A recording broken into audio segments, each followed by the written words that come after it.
Well, good morning, good morning, good morning. It's yours truly, Joe Dupree from 100 BLK, the Black Station, on this 19th day of August. 6 minutes past the hour. You see her. She's the author, the art therapist, the speaker.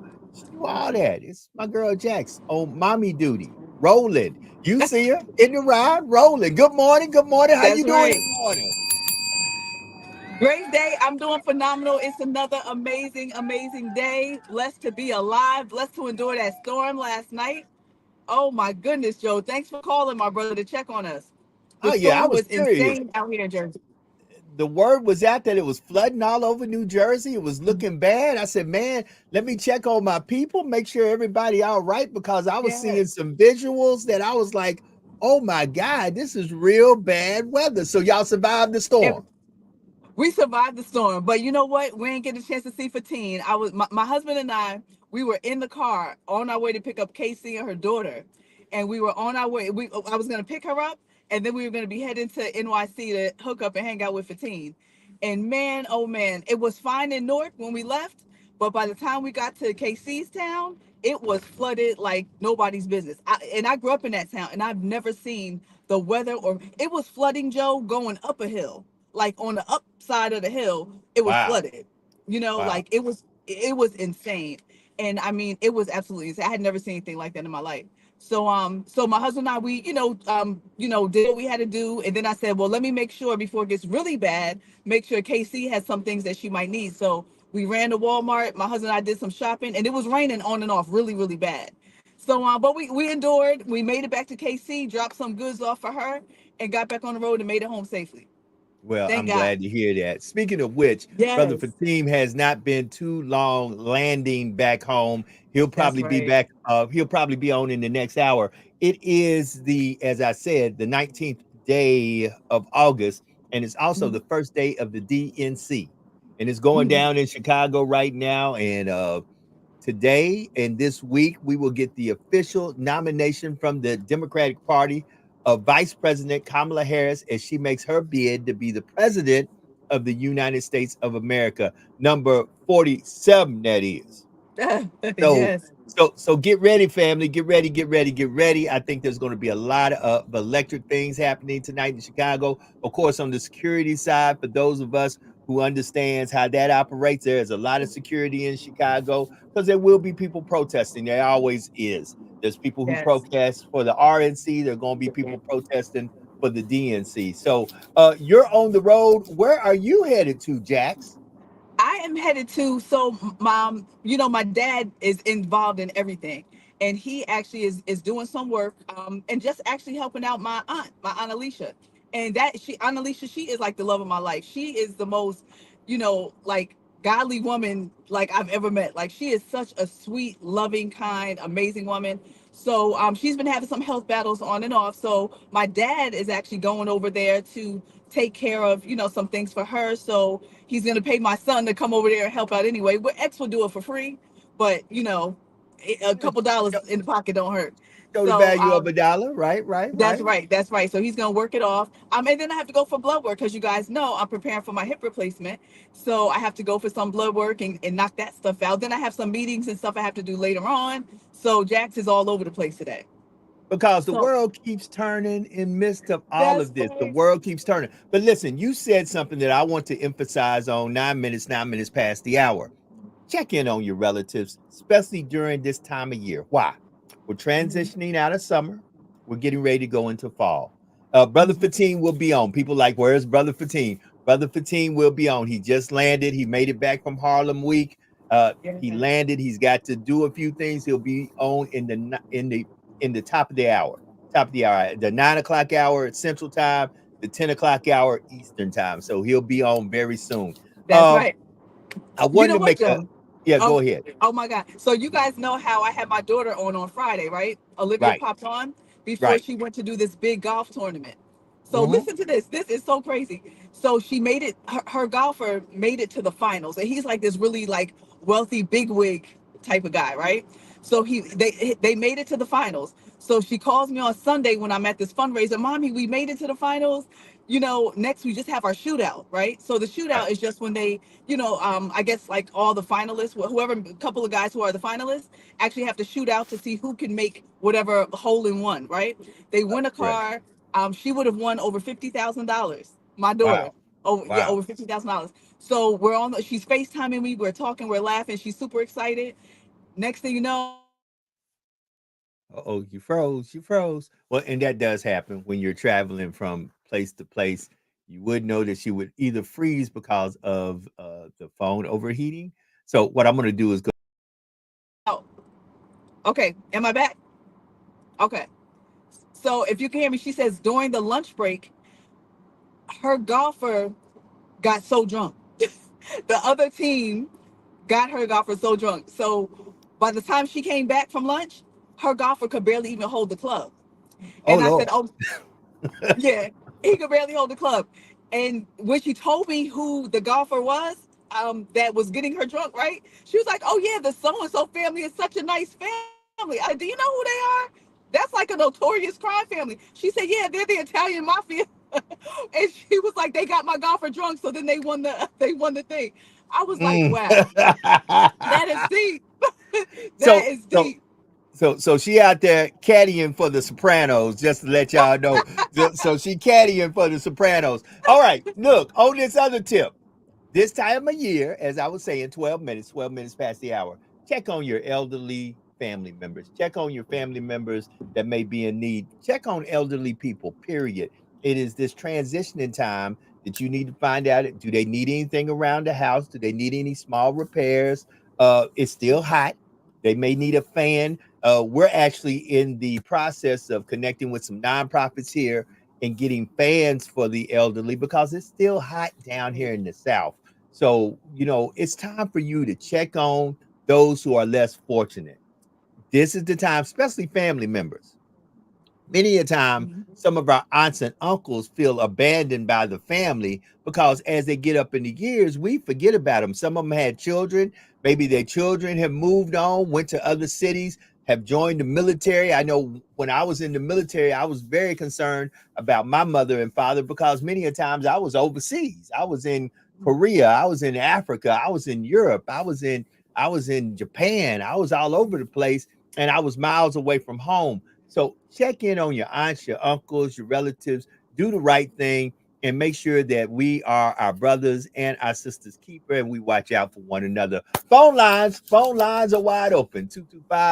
225-250-8770, 225-250-8770. Right now on CNN, I'm seeing from the state of Louisiana, Cedric Richmond, who is the co-chair of the Harris Waltz campaign. I'm going to reach out to Cedric and see can I get him on the show as we begin to have that conversation. Because listen, y'all, before you know it, we'll be choosing our next president of the United States of America. And you have two choices. You can choose, of course, Vice President Harris and Governor Walz, or you can choose former President Donald Trump and JD Vance. The choice is yours. As for me, there is no choice. There is no Mhm. choice. I'm sticking where I'm at. 10 toes down. I'm with Harris and Walls. To the windows, to the walls. That's where I'm at. Uh-oh. That's where I'm at. I'm just saying from the windows to the walls. That's where You I'm know, at. I saw something Good over the morning. weekend, and they were saying about Waltz's daughter. She's a social worker in a homeless shelter. Come You on know, now. with Yeah, yeah, which was interesting. And it's ironic because I got a call, so I'm in the process now trying to help someone who is near and dear, but he's a young man. Basically, he's homeless right now, Oh and Lord. he has a car, but he can't. He has a 3-year-old baby, right? 3-year-old What, baby that what, he's what, raising what, on his own. wait a minute. So he is a young man, single parent, raising a 3-year-old, and he is at the brink of homelessness? Yeah, yeah, literally, literally. And the crazy part about it is he thought that this was his baby.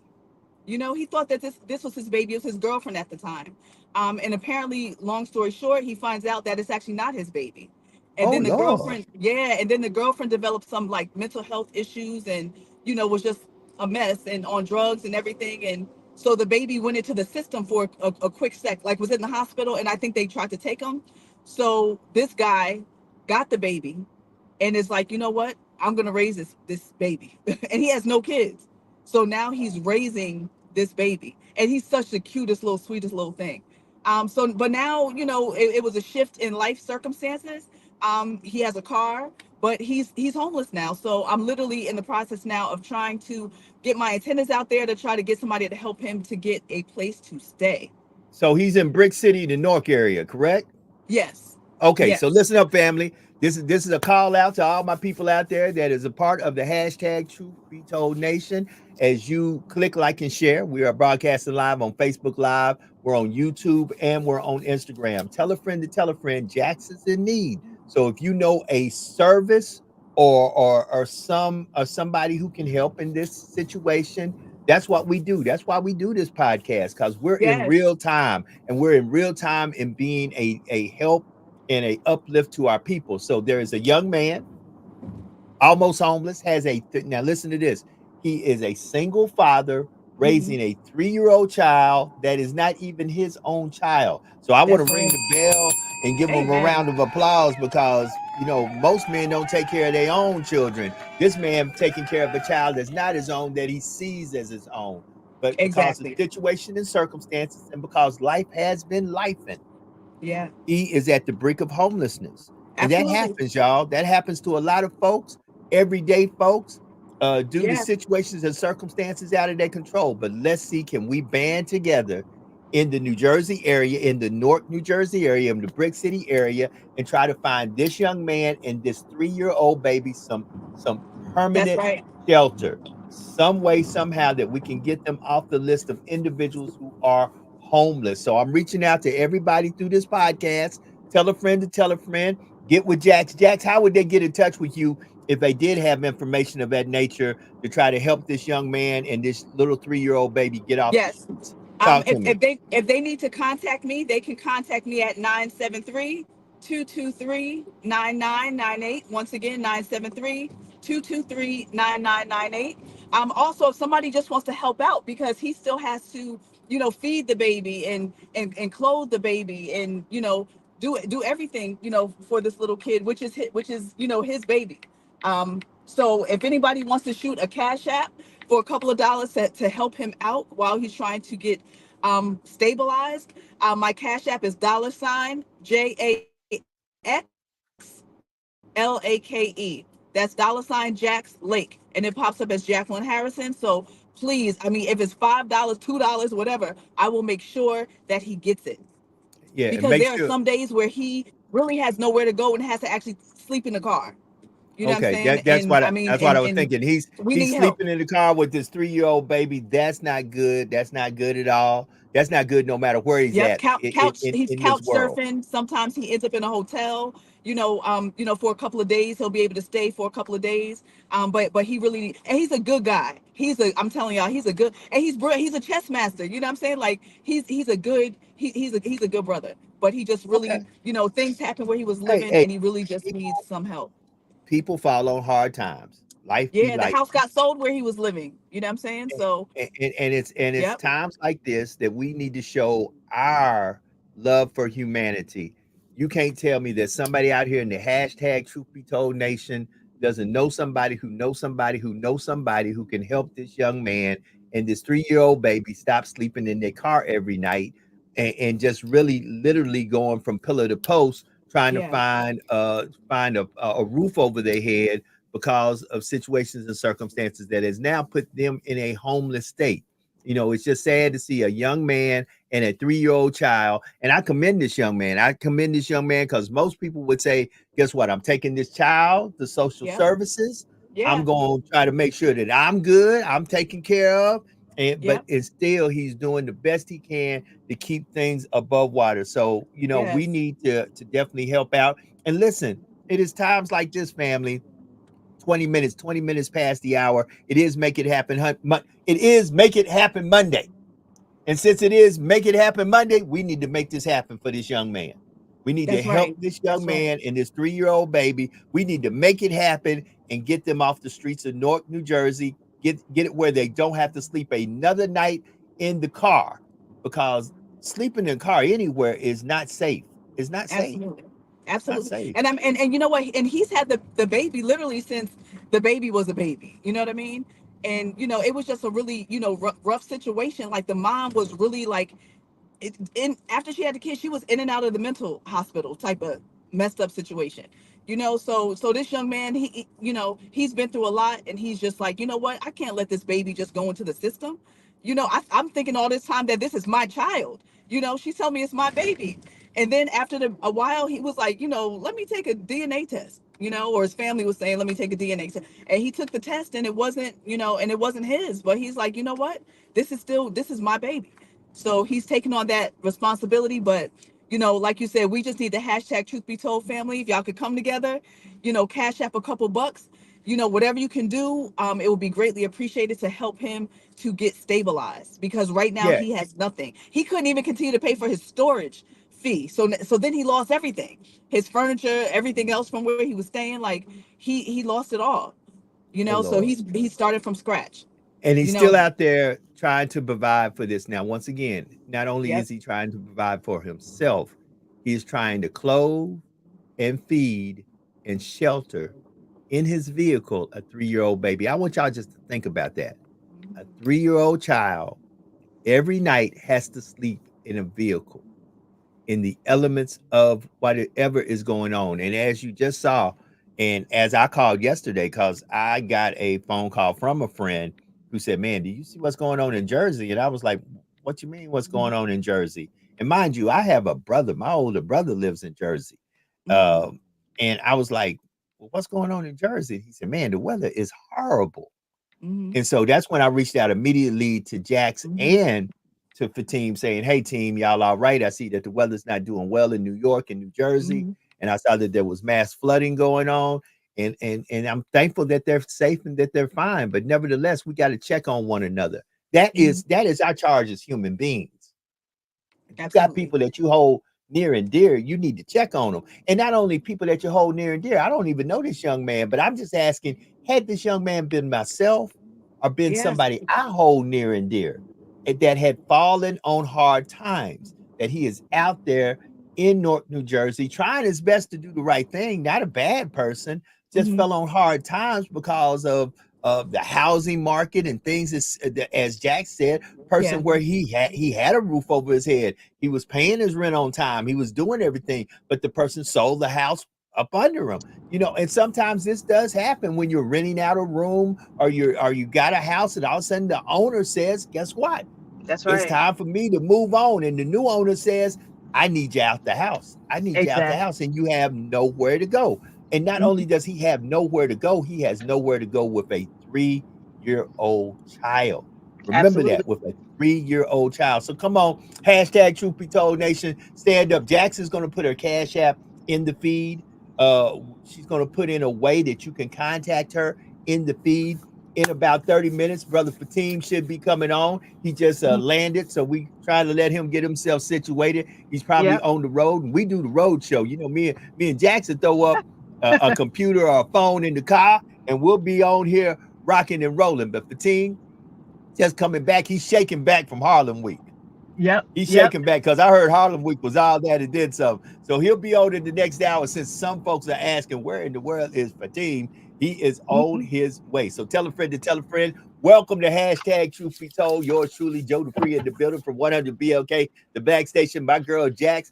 Eventually, they done made it to their destination, and it is 24 minutes past the hour in Chicago today, the first day of the DNC.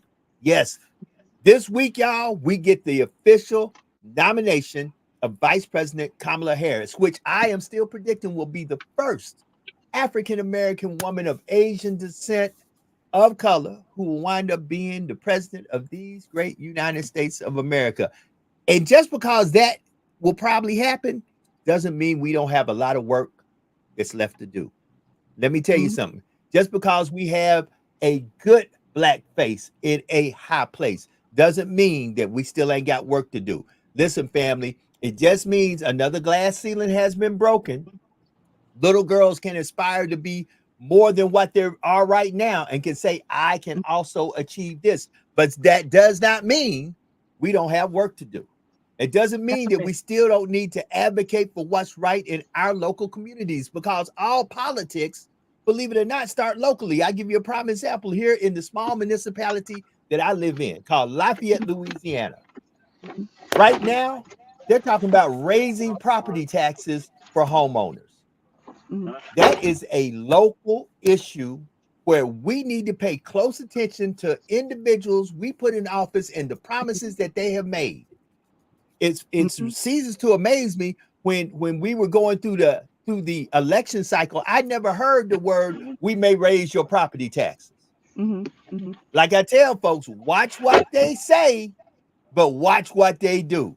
That's right. So That's now right. all of a sudden, property taxes is about to increase, and it's crazy because I have a Republican mayor president. And one Mhm. thing most Republicans talk about is fiscal conservatism. We don't raise taxes. That's not what we do. Once Mhm. again, you hear what they say, but watch what they do. And That's fact right. check, fact check, fact check, fact check, fact check. Good morning, everybody. Welcome to hashtag Truth Be Told. I see some people I got to say good morning to. I got to say good morning to Jules Wall. I got to say good morning to Laura Bell, to Michael Keefe in the chat. I got to say good morning to John H. White Jr. Good morning, family. Good morning, family. I got to say good morning to Eddie Barnett. Good morning. Good Mhm. morning. I got to say good morning to Atlanta, Georgia. Good morning to Chicago, Illinois. Good morning to New York and New Jersey. Good morning to North Carolina, South Carolina, and good morning to Florida. I see you in the building. Good morning, Houston, Texas. Good morning, Yes. Los Angeles, California. And let's just go ahead and jump across the pond because I see a couple of our people cold cooling in Manchester, England. Good morning, Manchester. It's not really morning in Manchester. It's actually good afternoon because it's 7 hours in front of us. Good afternoon, Paris, France. Good morning or good afternoon or whatever time it is. It's morning. It's tea time. It's siesta time. It's take a drink time somewhere. Yeah. Look, I see some folks in Okinawa, Japan. I know where y'all at. Y'all on the base. Good, whatever time it is. Good. Hey, family, family, family. Hello. And once again, like I said, the DNC is going on first day in Chicago. Get That's yourself right. involved in understanding how local politics. Once again, like I said, I'm in a small municipality in Louisiana. It's not because of the governor.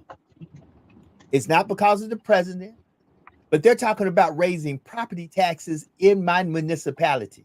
Mm. That's local government. So pay Mm. close attention who your tax assessor is, who your mayor president is, who you elect to these councils and these boards, That's because right. they affect a great deal that happens in your city. That's all I And got to say. Get yes, and engaged, Joe, get involved, get informed, and go vote. Go ahead, Jax. you're right. And you're so right because even the situation with the young man we're talking about with the homeless situation, he was getting doors shut in his face, door after door after door. Why?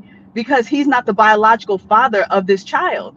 And being that the mom is now mental health and on crack, sleeping someplace else or whatever, just missing in action, basically.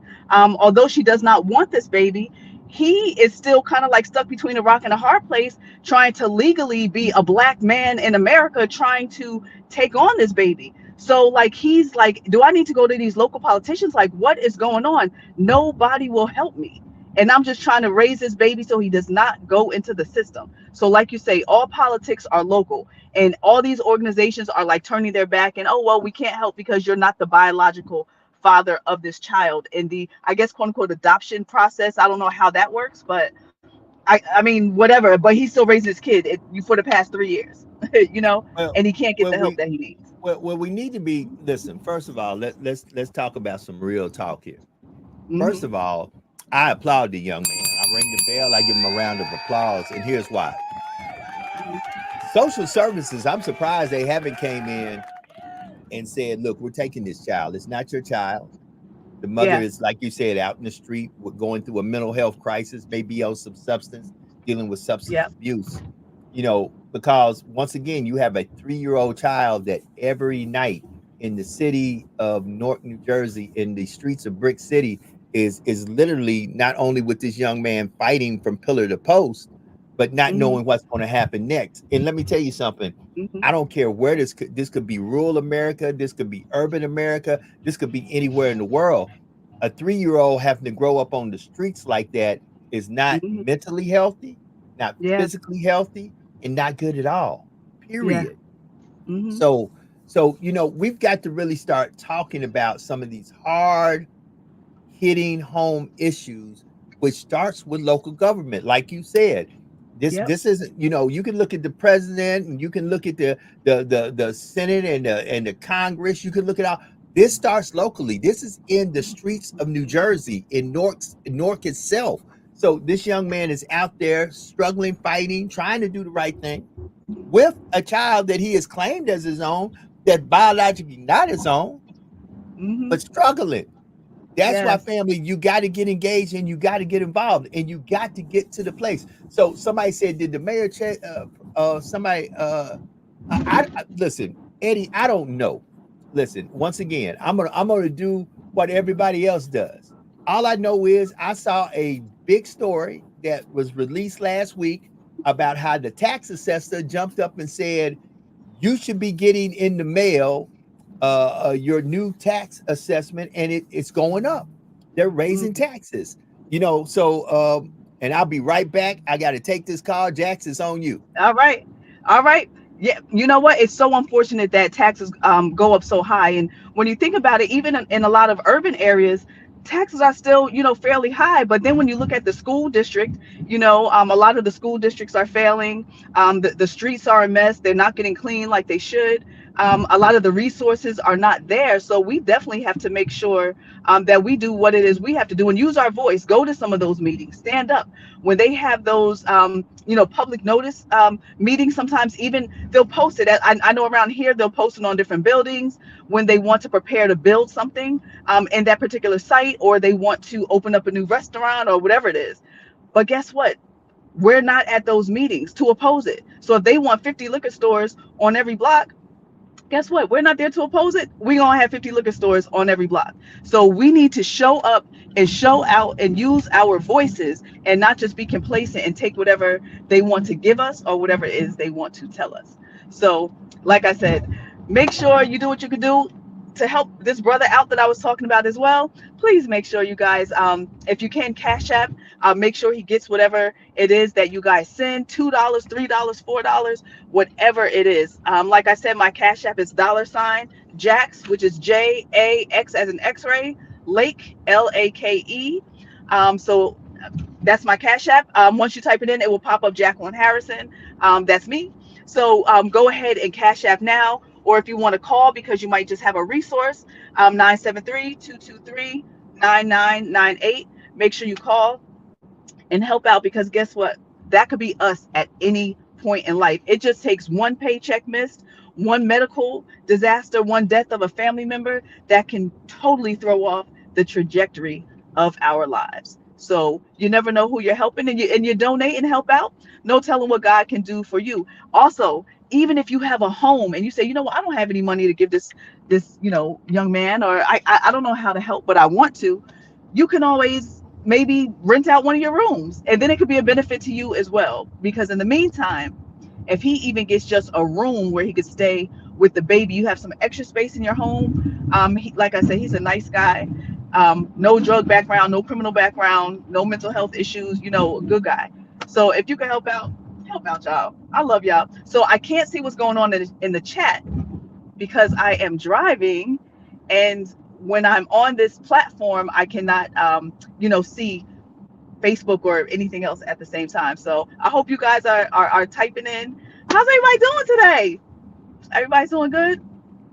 That's wonderful. I know you're ready to see the DNC and see what's really going to go down with that. So we'll have to stay tuned. We're definitely going to have lots of conversation. What did y'all do over the weekend? Anybody do anything good? Type it in the chat. What did y'all do over the weekend?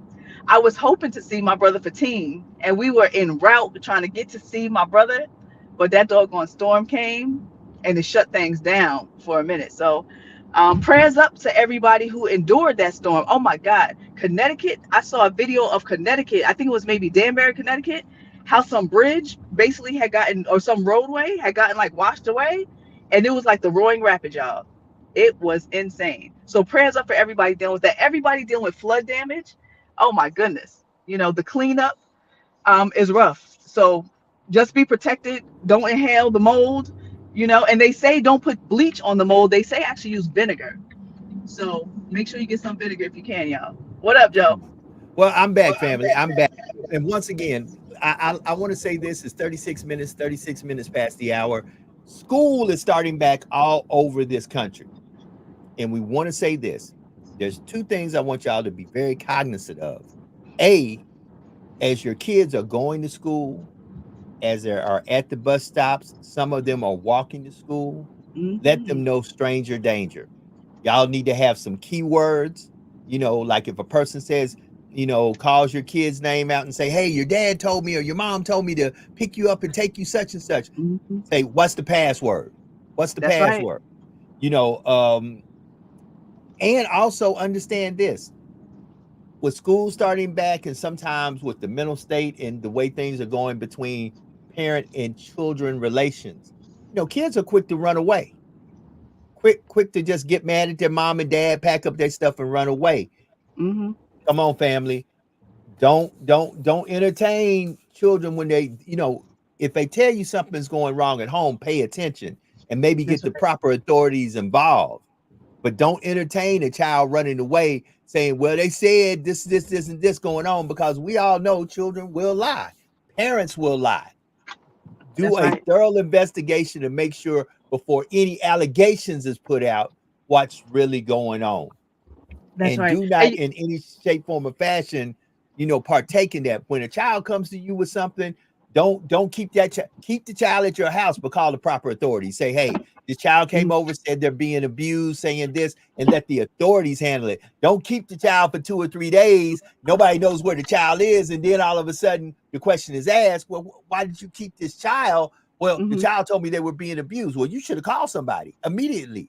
Don't hold them for 2 or 3 days and say, I'm trying to keep them hidden from whoever's abusing them. No, call the proper authorities immediately and say, look, a child came to me. I have the child here at my house.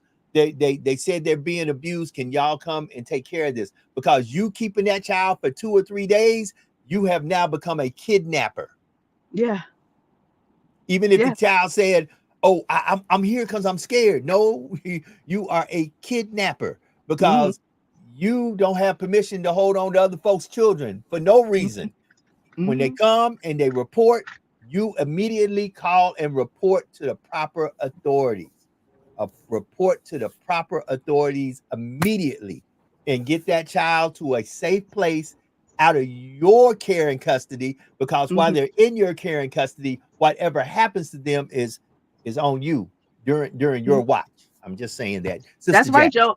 And you know what? We also have to listen to the children when they come home from school and when they talk about their teachers or what's going on. Now we can't be those parents that are always like, when the kids are always complaining, my teacher just don't like me. And now the parents are like, oh, the teacher doesn't like her. That's why her grades are bad, or that's why his grades are bad. We have to look at the bigger picture. And sometimes some teachers are very vicious, so we still have to listen to our children. Go up to the school. Don't just show up, especially in our hoods when it's the free stuff or the turkey drive or the performance or the Christmas gifts given out. Everybody wants to show up. But for back to school night, all it's in the hallway is dust and roaches sometimes, Come on. So we have to do better. Don't wait until there's a big problem to then voice your opinion. Get engaged and get involved, because it's just like when we have our family and senior citizen facilities. If they know, shoot, nobody comes to check on him or nobody comes to check on her. Right. They do whatever the hell they want.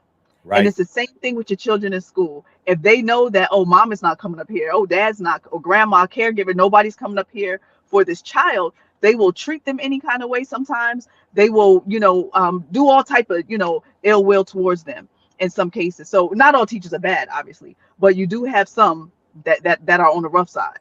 You need to inspect what you expect. You need to inspect what you expect. If you know what, I brought this up and I put it on my Facebook page. It went viral.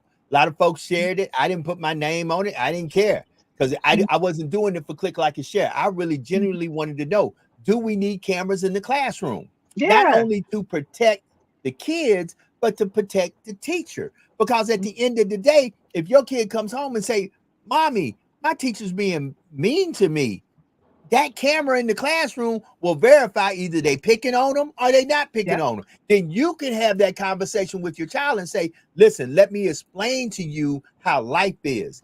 They're not Yeah. picking on you. They're just saying, do you know this?" Because some kids, you asking them a question is picking on them, especially if they Yeah. don't know the answer. "Oh, she Yeah. picked on me." No, you didn't know the answer. You didn't study. You didn't do That's what you right. needed to do to get prepared. Now all of a Yep. sudden you got me up here at the school screaming that your teacher Yeah. is abusing you and picking on you, when the truth about the matter is, I haven't did my job as a parent. I didn't make Yeah. sure. I didn't come into your room one time and ask you, well, go over this homework with me. How many parents do that these days? That's right. Look, Come on, Joe, hold it, parents hold it, sometimes don't even check the kids' book bags. You hold gotta on. check your kids' book And, bags. and once again, the reason I say there needs to be cameras in the classroom is not only to protect the teacher, but to protect the students. Because guess what? If there comes two different stories, somebody ain't telling the truth. That's And right. we got, and sometimes, listen, understand, you can say what you want to about cameras and include, and it's a little intrusive and all this. Yeah, let me say this. Had it not been for cameras, we wouldn't have knew about George Floyd. If it Yeah. hadn't been for cameras, we wouldn't have known about Rodney King. If it Mhm. hadn't been for cameras, we wouldn't have saw what happened to Sarah Bland. We wouldn't have Mhm. saw what happened to Tamir Rice. Come on now. Cameras can be the difference between, hold it. We would not have saw what happened in Illinois with the Mhm. lady with the hot pot of water had it not Yeah. been for cameras. Sonia Massey. That's right. So Miss Massey, we'd be sitting here right now talking about, man, ain't it a trip that woman tried to throw that hot water on that officer? I would Yeah. have shot her too. We would have ran with that bone. We Exactly, would have Joe. ran, because we run with every other bone they throw us. Yep. At the end of days, cameras are very, very crucial to this day and time, the truth being put Mhm. out. So welcome to hashtag Truth Be Told, as we broadcast live on Facebook Live, on YouTube, and on Instagram. Yours truly, Joe Dupree in the building, Sister Jackson in the building. Brother Fatim is on his way. He's probably about 20 minutes out. And family, we in here. So you can listen, we can have this conversation. Yeah. Cameras are very important. Here's how I know cameras are important. Mhm. When certain municipalities and certain state governments say, like, for example, state of Louisiana. I live in a state, now I'm representing for my home state and my hometown, Memphis, Yeah, y'all. yeah. Memphis Mhm. 10. I'm representing. But I do live in the great state of Louisiana and love that I live in this state.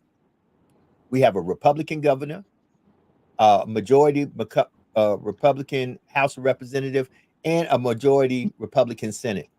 Mhm. They just passed a law that you cannot impede a law enforcement officer within 25 feet. I think you can't even film. I think if you get Mm. within 25 feet of a law enforcement officer and pull out Mhm. your camera phone to film what he's doing, that's against the law. That's That's against the crazy. law. There are certain things that now are being put, and like I'm telling y'all, while y'all paying attention to the DNC and the RNC and the Republican Party and the Democratic Party and the Independent Party and the Green Party, are you Mhm. paying attention to what's going on in your state and your local politics? Mhm. Because Mhm. that has much more effect on your day-to-day life than what's going on in DC. I promise you that.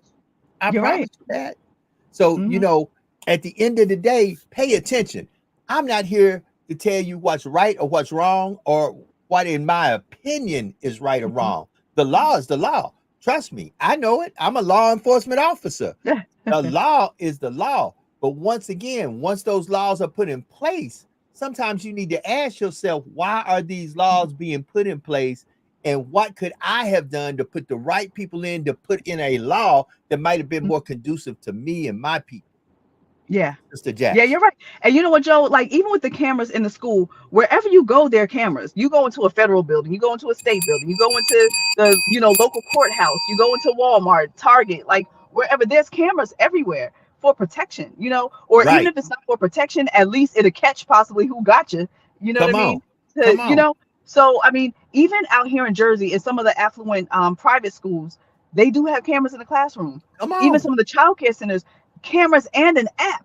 so that the parents could go on the app anytime throughout the day and see what's going on in the classroom, or Right. see what's going on in the child care, baby room or Look, whatever. looking. I believe that cameras can be a great help when properly used in the proper form. Now, once again, I'm not just saying, hey, just you be able to jump in when you want to and see what's going on. But Mhm, however, in conflict or mhm.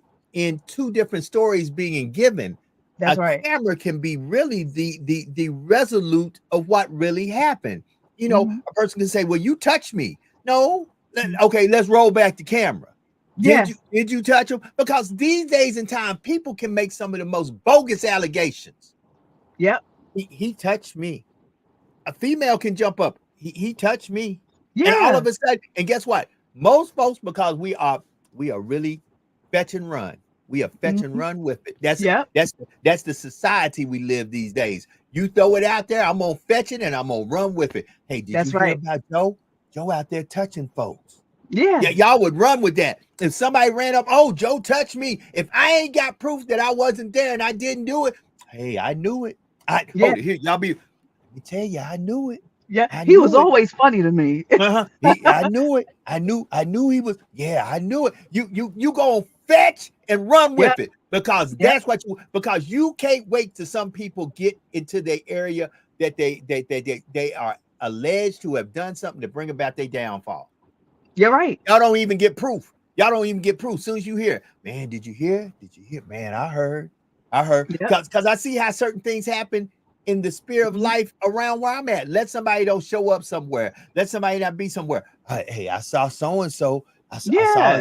I saw his wife out last night with that short black dress on. What's going on? Yep. I didn't see him. What's That's right. happening? What's happening? I saw so and so out with his boys smoking cigars. I didn't see his wife. What's going Mhm. on? See, Yeah. we throw it. I'm gonna grab it and I'm gonna run with it. I'm not gonna That's verify right. nothing. Come That's right. on. That's that gossip train. The gossip train is the Oh, fastest mode of transportation. That gossip train, don't nothing smoke like that gossip train.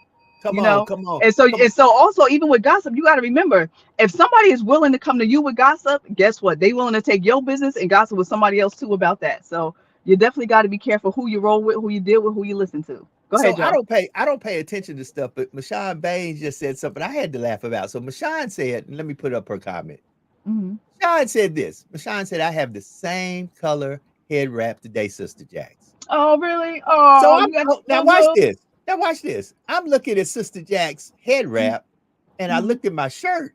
Me and Sister It's the Jack's same ain't top PJ. color. Man, hold it. And I go back and review some of the shows, and Yep. I would be surprised sometimes how we all coordinate. Yes. Now, of course, Brother Fatim sometimes be out in lunar space, but I can talk about him. He ain't here now, Yeah, so I'm yeah, gonna yeah. talk. I'm gonna talk Look, about you, Fatim. he ain't cutting you off today. Oh no, he ain't gonna cut me off today. Fatigue be out there in lunar space sometime, but again today, no Yep. conversation. Yeah. Hold it. Uh, I'm gonna do like in Boomerang. We got to coordinate. that's right. That's right. Coordinate. Mashawn, I would love to see your head wrap, sis. And if you want to ever give us tips on how to do head wraps. My head wrap, there's no technique or style. I just, I literally, sometimes I'll just find a scarf. Sometimes I'll find scarves at the thrift shop, or I'll find them at the store, or, wherever I get a scarf from. And then other times I actually go to the craft store and just buy about a yard of fabric. So like even this little blue jammy is just like a yard of fabric. And I just put it on and wrap it until it stays. Sometimes I'll be talking and hollering, key, key, key, key, and the damn thing pop right off. You know what I'm saying? And then start unraveling. And then I just got to tighten it back on up. And then sometimes, like today, I have another piece of fabric stuck inside of it so that the piece of fabric helps to give it some more volume. But it is what it is. So I would love to see your head wrap, Mashawn. I bet you cute, girl. I bet you cute. I What want to I'm see talking it. about. So watch this. Somebody just sent me an inbox. So since we're on the subject of stranger danger and going back to school, there are a lot of freshmen starting off in college. Look, see what I tell y'all. See, it's Yeah, it's unwrapping. coming See, loose. It's coming yep. loose. Yeah, I I see just it gotta, coming loose. I just gotta wrap it. I just gotta stuff it. Stuff it. Okay, go ahead, Joe. So there are a lot of freshmen who are leaving out of high school, starting college, young Hmm. men and young women. Please have that conversation with them too, because now as young adults, they're able to move differently than they did when they were under the supervision of Mhm. mom and dad under the house. Now they're on a college campus. Now they got to be cognizant of what happens when mom and dad's not there. They're not at home. And some folks Mhm. are in college that are miles away from home. Yes. So have that conversation with them, especially with young ladies about be careful, cover your drinks up because you never know Ooh. what these guys be up to. And Yep. guys, be careful. You never know what these women be up to. Because I have heard of some guys getting drugged. So No, so listen, so listen to this, Joe. For real. come on. My okay. My brother's best friend when I was a kid used to come to the house all the time, right? They would, do homework together. He would help me with homework, and he was such a nice guy. He actually wanted to be the president one day. I remember as a little girl asking, "What do you want to be when you grow up?" He's like, "I want to be the president." So he went away to college, right? He was doing very well.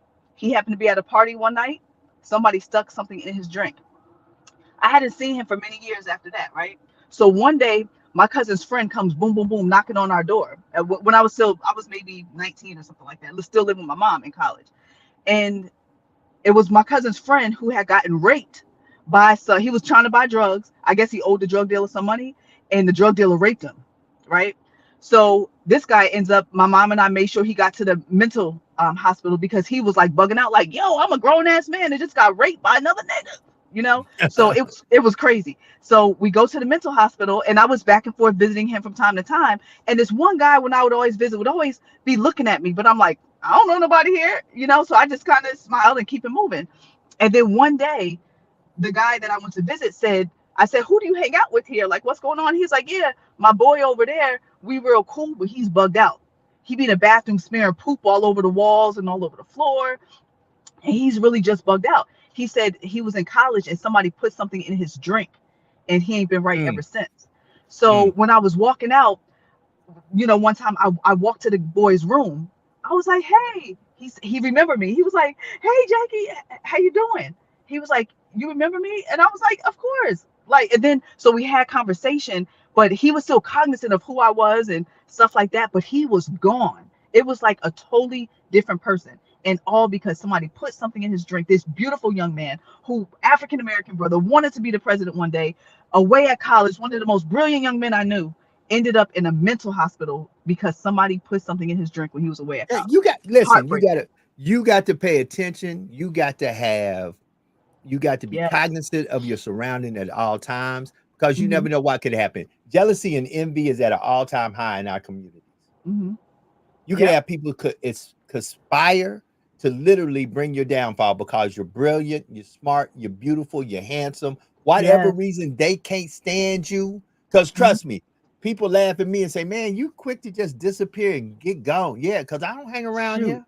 I don't Yeah. go out here. I don't be around because I don't trust folk in the area I live in for a plethora of reasons. Because Yeah. jealousy, envy, and them wanting your downfall is at an all-time high. That's right. And guess what? No, no, no, not the kid. Not the Yeah. kid, because I have learned. I have learned. And not only that, you got to tell that to your children because Hmm. folks will have their children try to get at your children. As I That's tell right. people, folk ain't got a problem dropping something in your drink, messing you up, messing your kids Hmm. up, and be over there.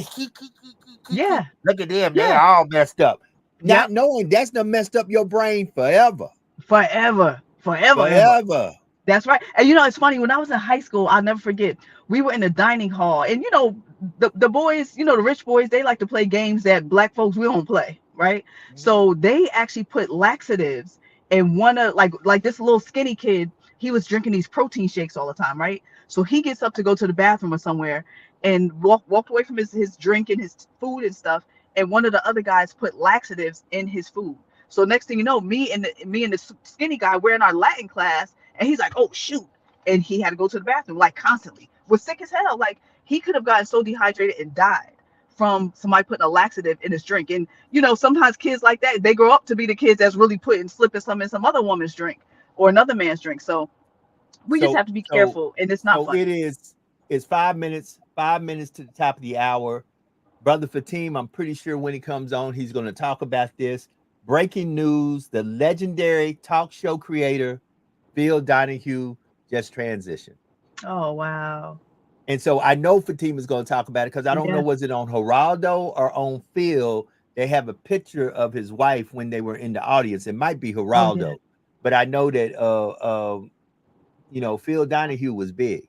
He was big. Yeah. He was huge, and he is transitioned. And our thoughts, our prayers go out to the fans, the family, the friends of Phil Mhm. Donahue. Uh, we all got to go. That's We right. all got to That's right. go. So And I big ups to a lot of the old shows because you know what, a lot of those old TV shows were far more they tried to be far more conscious than what we see right. on TV today. They weren't really afraid. They would have the Black Panther Party up there, they would have Israelites up there, they would have Oh Nation yeah, of Islam, they would have all these they organizations have that the now Aryan Nation. They yeah, have the the Aryan Aryan Nation. Nation. Exactly. Exactly. And all of which organizations that fight for their people, especially any organization that fights for the plight of black people, they're going to get put on that watch list, a terrorist, like watch list or like a hate group list, which is so unfortunate because people tend to think that just because you're pro for your people means you hate everybody else or you want to see their demise. So when you look at that hate group list, it's so unfortunate because the majority of those on that list, along with the KKK, a lot of the other ones are just black folks trying to build up their community, which is so unfortunate. But back then, even when Fatine was and Hanifa was on the was in the audience and stuff like that, they would show you have Sally Jesse, Jerry Springer, well, I mean a little bit you had more so at the you had beginning. Geraldo. You had Geraldo, Phil Donahue, Phil Phil yep, Donahue. You had Ricky Lake. If y'all yes, don't remember the Ricky Lake show, I mean, yep, which was a good big back. I yeah, know that there's been an evolution of talk shows. You had the yeah, Oprah talk show. Oprah, yeah, that's really what catapulted Oprah to where she's at today. yep, When you look at how she started off as a news reporter in media, her yep, humble beginnings, and at the end of the day, there has been an evolution. And I talk about that constantly. Either you yep, evolve or you become extinct. And yep, that's where folk have to have a clear understanding that times will change. They yeah, say there's nothing new under the sun.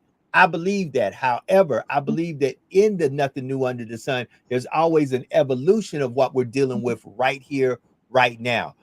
So family, once again, breaking news: Phil Donahue has died.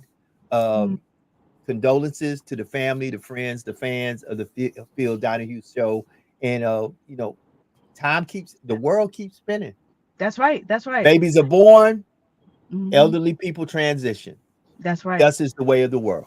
That's right. And Joe, that's what I love also about our show. And I think that's why we're so, beloved by so many and we're growing and we're consistent. It's because we're not afraid to say things that some other people are too scared to say. Right. Like we just are transparent, we're open, we're honest. We try to give people truth, facts, knowledge, wisdom, understanding. Like we try to give it all. Right. And we talk about any and everything and we don't shy away from anything. We don't say, nah, we really shouldn't talk about that on the show. Because guess what? We don't have an opportunity to do that because we don't have pre-production meetings. We Right. just get on live and just Oh, make it happen. hold it. And half the time we don't even know the guests that are coming on. Yep, Sometimes we might have a small conversation and we're not scared to bring anybody on, regardless of your belief, yep, your religion, your mm-hmm, background, your mm-hmm, preference of what you identify as or who you love. Now, yep, doesn't say that we will not tell you that we don't agree with that lifestyle. We don't live that lifestyle. We don't mm-hmm, believe in that belief. But we here on hashtag Truth Be Told don't have a problem bringing mm-hmm, anyone on this show and having a open conversation about this is why you see it the way you see it. mm-hmm. And after further review on some things, sometimes I say, man, we see stuff more the same than we do the different way. Yeah, And yeah, even though you may have a different religious background, you may have a different outlook at life, you might mm-hmm, love differently, you might be in a different relationship than I am in. But at the mm-hmm. ground core of everything, we're all human beings. We're That's right. all human beings that a divine power gave a Mm-hmm, choice. And who mm-hmm. am I to tell you how to choose? I just need to be accountable for my choice and allow Amen. you to make your choice and respect your choice, though I may not agree with your choice. That's That's right. big, y'all. We need to learn how to respect people's choices, Mm-hmm, even though we may not agree with their choice. and That's say right. the following: it was your choice. One day you will have to be accountable to the choices you have made. That's Period. right.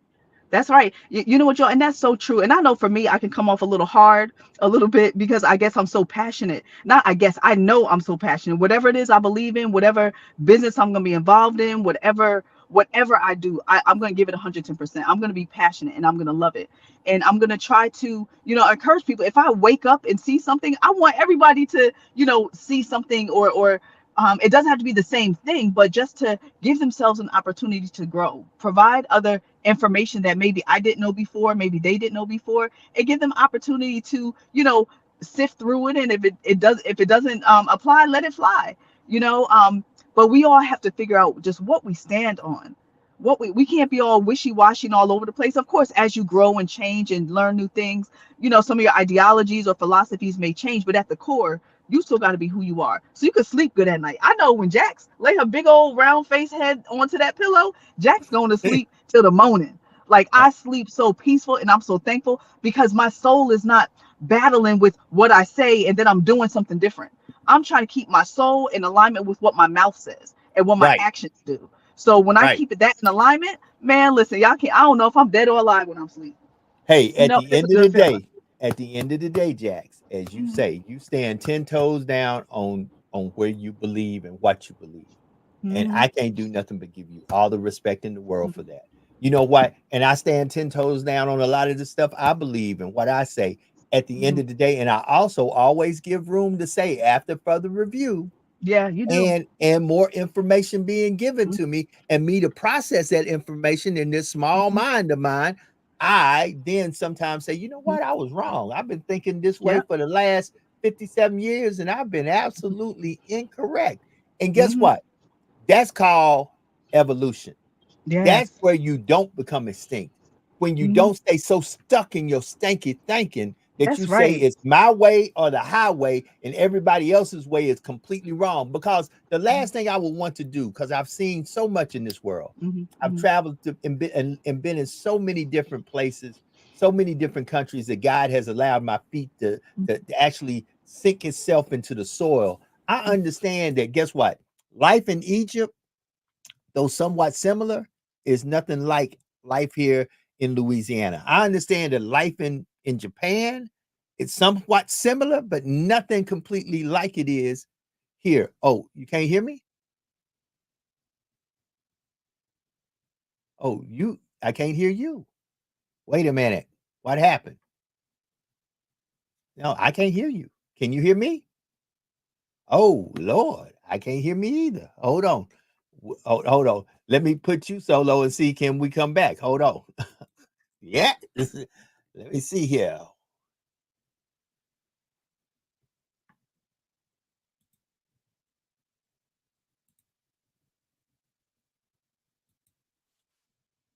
Okay, so I don't know.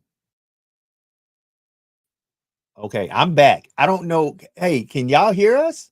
Somebody put a thumbs up. Somebody give me a thumbs up in the chat if you can hear me or Jax. Tell me, can you hear me and Jax? Because I can't hear Jax. So Jax left. Jax probably. Can you still hear me? That's okay. So people have to be their authentic self. That's what Rhonda Hurston say. And Jax will probably come back. She might have. Can y'all still hear me? Let me do something to make sure. Yeah. Okay. Hear you, Joe, but couldn't hear Jax. Okay. KC. Thank you, KC. She said she hear me, but she couldn't hear Jax. Okay. So listen, Jax is coming back. Uh, probably Jax is. Sometimes when we're doing the mobile show, it's hard because our devices overheat. Are you back, Jax? Talk to Yep, me. I'm here. Yeah, Yep, she's yep. back. Okay, Oh, Jax is good. back. Okay, and guess Yep. what? Just like that, since you been Zach, guess who's in the building? Oh, Guess who's in the building? Guess who's in the building? Hold it. There Yo, he is. man.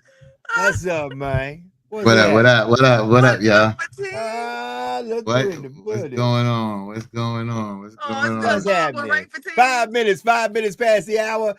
We three the hard way. Talk to me, Fatine. Talk to me now. Talk to me. I know how to talk, man. I just get when I use the word getting off. I say off the road because I have to drive from the airport, And hell, alarm went off this morning, 2:30. I hit the damn alarm and went back to sleep and got into a dream. Oh. Woke up, it was 3:40. I wanted to be at the airport at 4:00.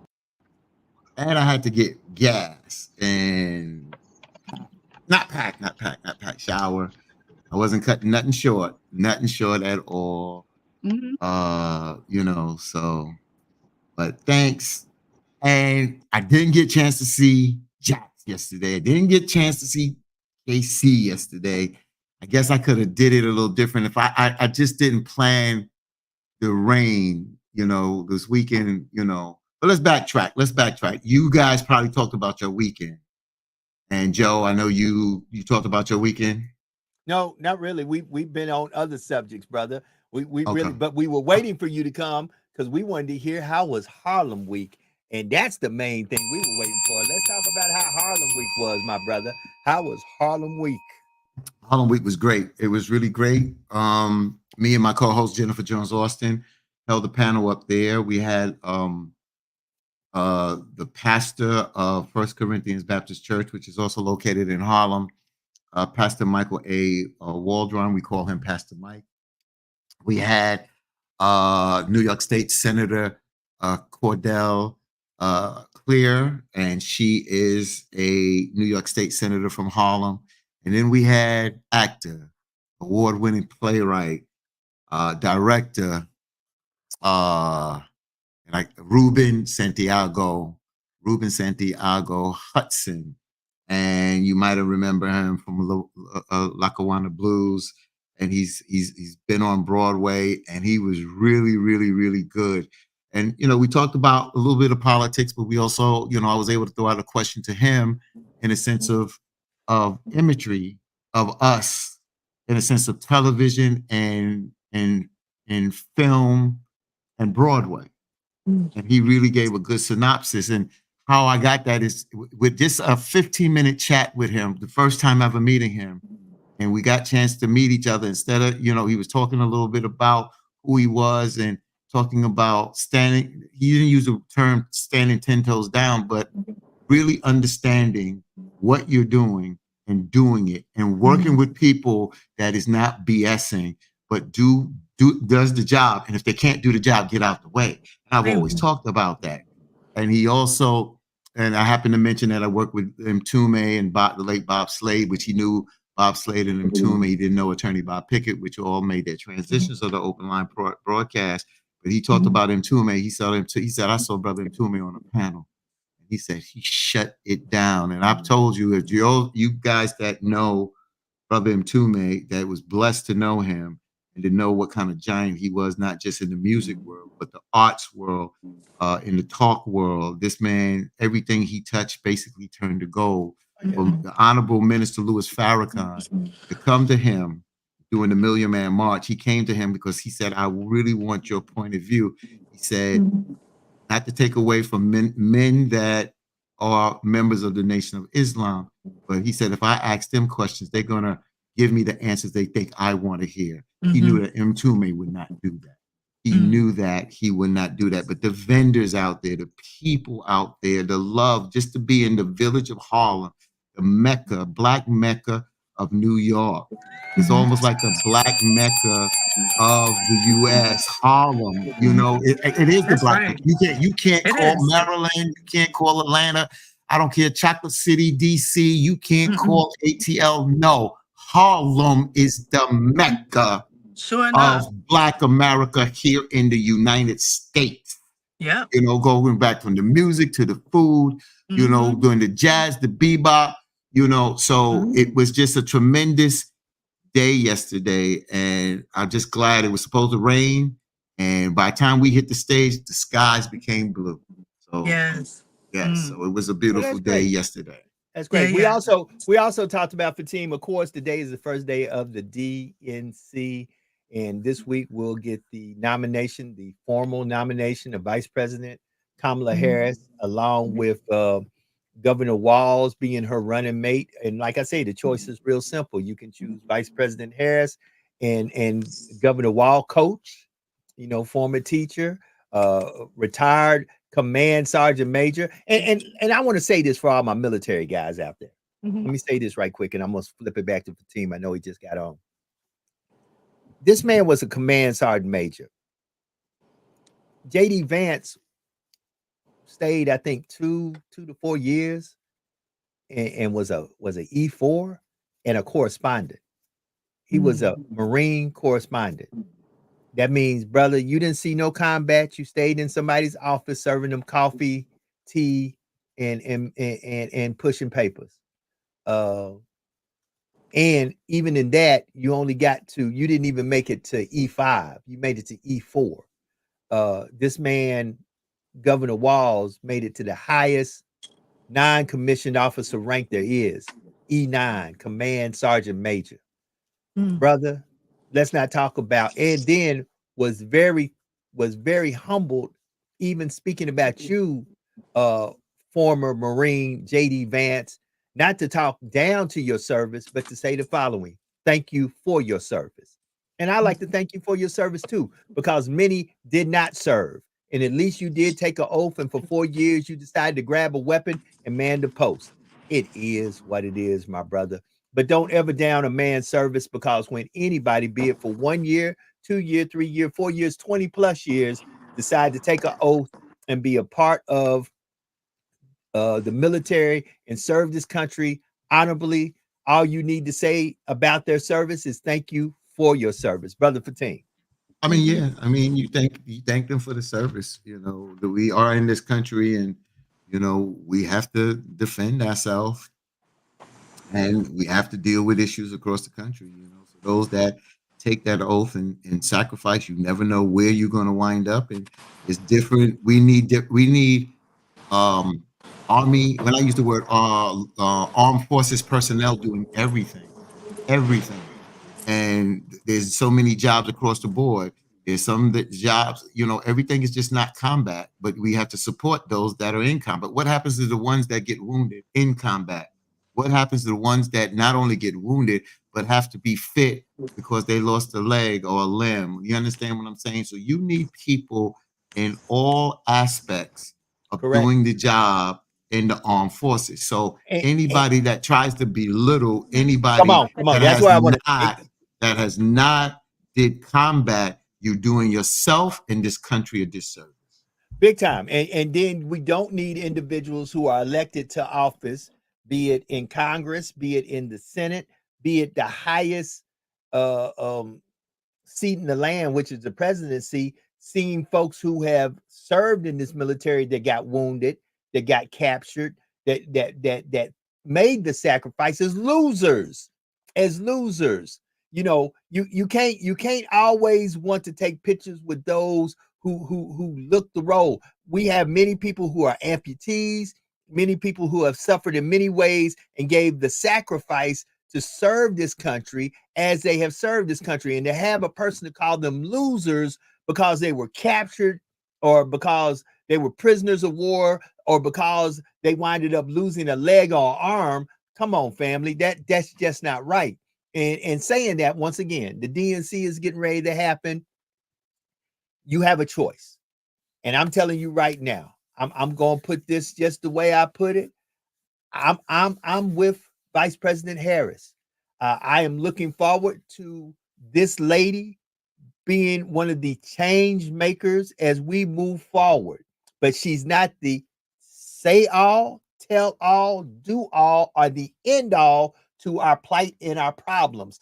Just because we will wind up, in my opinion, with the first African-American of Asian descent, woman of color as president, doesn't mean that the work is still not there, and there's plenty of work to get done. As I said earlier, we still have local politics is where everything starts.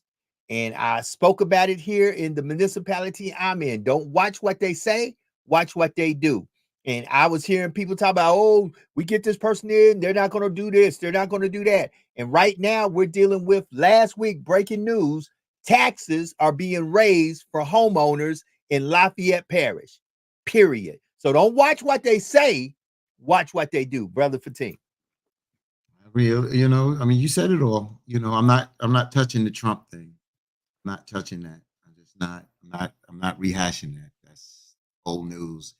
We know his stripes, so that's that. You said it all. I don't have nothing to add on that, brother. It's not that All I don't right. have nothing to say. It's just that I've told you we What number allow we him to got? suck Hold the it. air. Right. Huh? Hold it. What number you got on with the Pirates, man? I like that. What number? Oh, number 8. Okay. Let everybody You know know who that is, right? Everybody don't know. I know, but everybody else don't know. That's Mr. Willie Stargell, 1979 Hold on. co-MVP. Let me get it right quick. Let me get it right quick. Yeah, similar to Joe Morgan. Similar to Joe Morgan. Come on now. He windmilled it. He windmilled it. Hold it. He windmilled it. The big red machine. The big red machine was a monster. You had Joe Morgan, Pete Rose, Johnny Bench. Who was their outfielders? Hold on. So I can go around. I can go around the horn. Johnny Bench at catcher, first baseman. You had Dan Dreesen and Tony Perez. Second baseman Joe Morgan. Right. Shortstop Concepcion. Concepcion. Third base Pete Rose. Left field George Foster. Center field Geronimo, and in right field Ken Griffey. Ken Griffey. Father of Ken Griffey. And on the mound, I just give you one, Don Gullett. Hold it. Let me give you another one. Tom Seaver. Let's go. He wasn't there with the big rig machine. Right. He came in. He wasn't there with the big rig machine. Not with all the Doles. He wasn't there with them because the Mets didn't trade him till later on after they went through their early 70s runs, beating the Oakland A's and manhandling, sweeping the New York Yankees as well in 1976. Well, right now, as I said, the DNC is getting ready to kick off on CNN Live. You have Representative Jonathan Jackson, the son of Reverend Jesse Jackson, and family. Chicago is going to be all that and a bag of chips. I'm telling you. You just mentioned his name. What is he doing? Because I'm gonna send him a text. What is he doing? He's right now live on the floor during an interview with CNN. He'll probably be off in probably about another 5 minutes. Okay, let me know. Jonathan, I'll let you know as soon as he's off. Of course, he's speaking about how his father, Reverend Jesse Jackson, at the time was dealing with what he dealt with as he made his bid to be the president of the United States of America, just like Reverend Al Sharpton made a bid to be the president of the United States of America. And many a times we have to insert ourselves in places where they say we don't belong, because if we are Americans and human beings and people who are natural citizens of this country, we belong everywhere the Constitution say we belong, because the Constitution the verbiage in the Constitution speaks of Americans. We are just that. And we cannot let other folks go back and revert to how they looked at us at the time of the Constitution being wrote as not Americans, as literally not even men and women. Family, we got to wake up. Now is the time. And it's time, as Dr. King say, we just ask them to live up to the contract that they wrote. It's the contract you wrote. So we just asking you to live up to the contract that you wrote. Family, this is our time. 19 minutes past the hour. 19th day of August. Go ahead. Let me chime in here real quick. So let me just say this here. Thank you, Joe. I'm doing the show yesterday, and I'm in the middle of the show, and I get interrupted by a phone call. And it made me lose my place where I was at. So I had to say on the air why I paused, because it was Attorney Benjamin Crump calling me. Come on now. I was on air, but he was calling my personal cell phone. So I was like, I said, I apologize, but I paused because I'm getting a call from Attorney Crump. So I finished what I had to say, and then I passed it over to my co-host, Jennifer. I said, Jennifer, I'm going to turn the phones over to you while I go see what the Attorney Crump wants.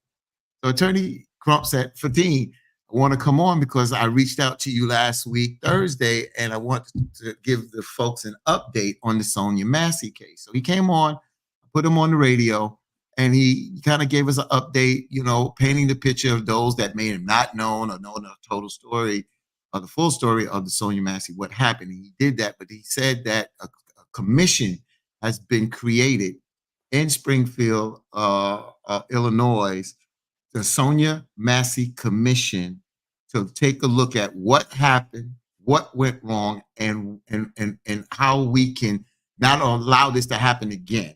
You understand? And he thought that was a move in the right direction. He talked about the police chief that was defiant that he wasn't going to step down or whatever, and now he announced, which we announced last week, that he was going to retire. So I wanted to just put that information out there as well. I also want to take a moment, to address the folks in the chat, because remember, I just came on a few minutes late. So first of all, thank you, Michael Keith, Rhonda. Yes, it is the Black Mecca of the country, Harlem. I'm gonna get to that again in a minute. John H. White Jr. says we'll try next year to attend Harlem Weekend live. He's South Jersey now. Laura Bell said, what's the Black Mecca of this country? I'm going to get into what I call Harlem. I'm going to tell you why. Michael Keith said, finally, every year Harlem Week gets better and better. I don't know if anybody know, the play was started as off-Broadway play Mama, I Want to Sing by Vi Higginson. Vi Higginson, formerly a DJ at WBLS, one of the first female DJs on WBLS. I produced it when she came over to 98.7 Kiss FM. I ran into her and her daughter. They had auditions yesterday for Mama, I Want to Sing, which was very good. Michael Keith comes back and said 107.5 WBLS FM radio station is the best in the world. If you don't have 107.5 FM WBLS radio station on, then your radio is not really on. That's a phrase coined by the late Chief Rocker, Frankie Crocker. So that's who that is. Laura Bell says yay to Harlem. And I wanted to say that. And Jessica Dewberry, power Jessica Dewberry. I'm sitting at the booth of WBLS after we came off the stage, and me and my producer Knowledge Born, we walked around. And so I'm sitting there with my program director, Cynthia Smith. Deja, who's one of the midday DJs, and you see her on with Live with Kelly and Mark. Right. You see her. So Deja was there. We took a picture yesterday and just chopped it up. But then a young lady came over, and she was like, I believe she said she was the cousin of Jessica Dewberry. And she said that if I run into Fatine, I'm going to definitely take a picture and send it to Jessica. Yes, she did take that picture. Hopefully Jessica's on here. She said, my sister, it's her sister. It's her sister. She said, my sister sent me the pic and video, Brother Fatine, because they took a video as well. Jessica, I need that video too. I need to see the video. I have the picture, but I would love to get the video. I want to say that, and just to take a moment to thank people. And let's go back real quick, the Harlem thing. So Harlem, New York City has been called the Black Mecca of the world. This is not Fatine saying. Since the 1920s, when it became a cultural center for African Americans, the Harlem Renaissance.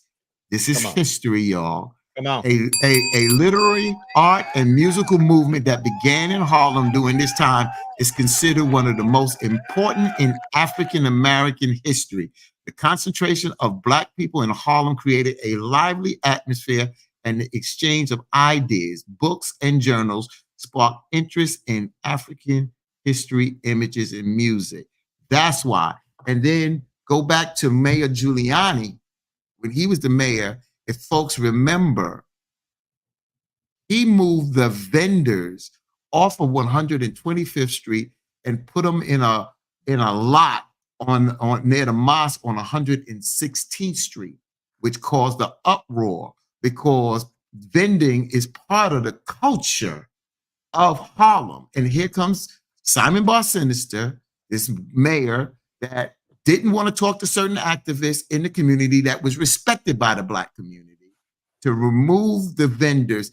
that just was a heart-wrenching thing. And that's when I really got my producing chops, because I went up there and I put together a show for Bob Slade and Toomey and Bob Pickett to, from the vendors and the people in the community to talk about what was going on and what the mayor was doing. And we put pressure on Mayor Giuliani because that was despicable. That's why I'm saying you got to control your community. And then you get the mayor of the city to do some bull crap like that.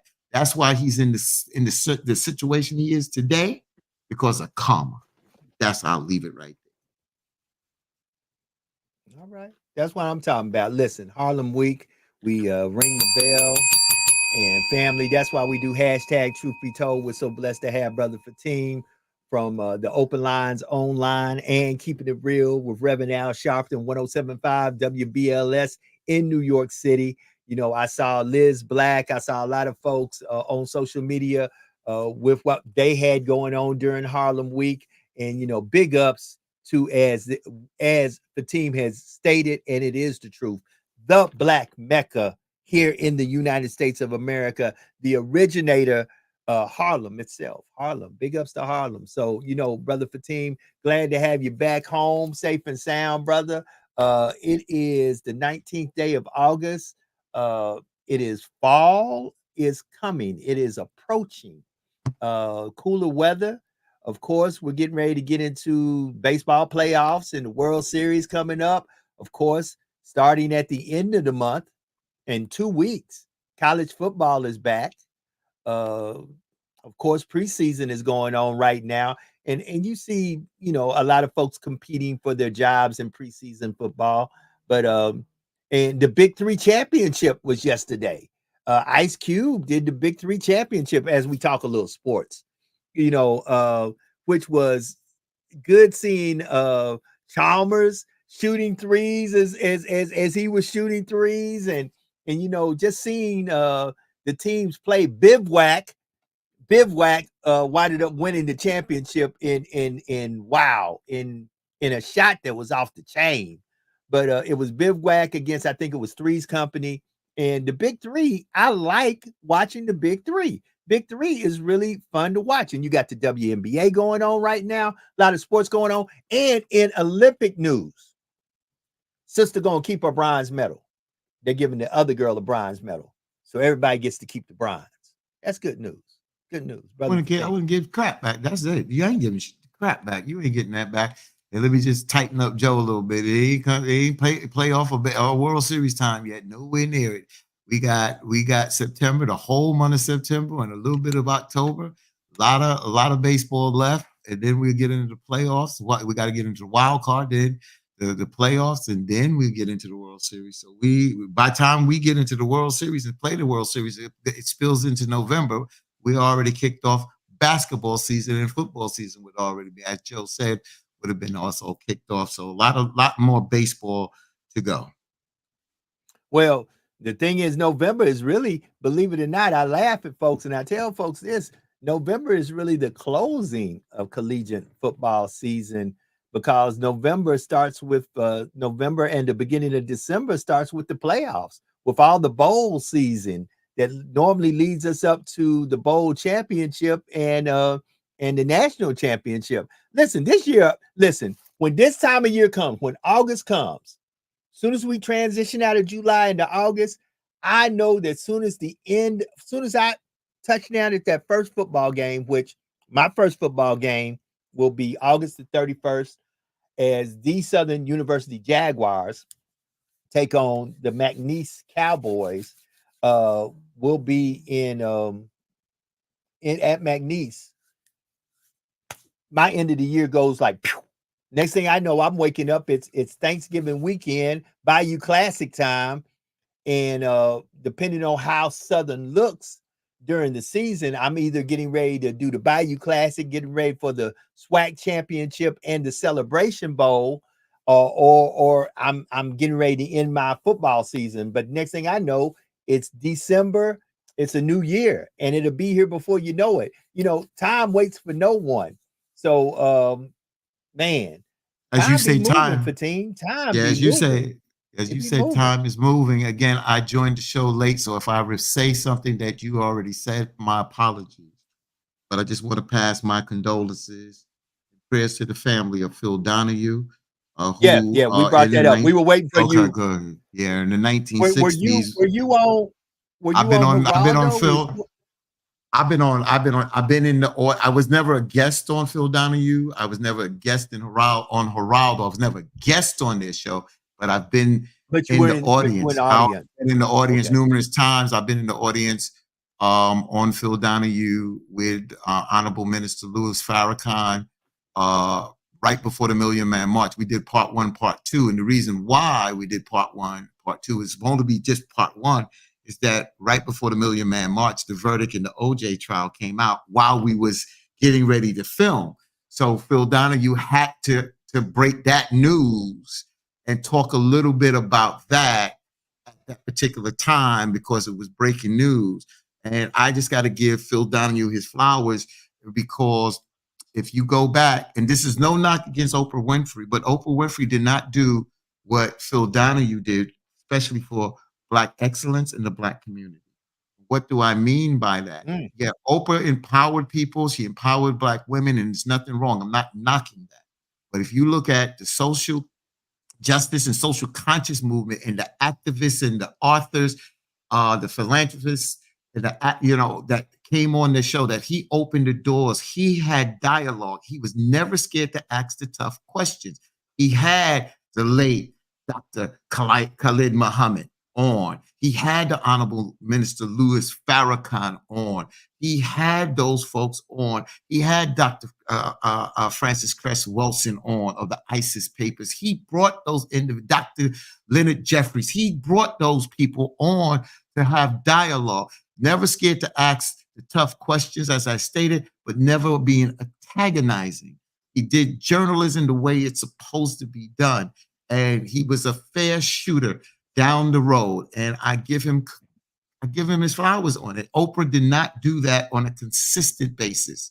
Even when she dealt with the racial climate and the racism in New York City, she did one show on that and she wouldn't do a panel because honestly, she did not know the terrain of New York City. So it was so many different people that needed to be part of that show. So she put them in the audience. And this is right after Yusuf Hawkins got killed in Bensonhurst.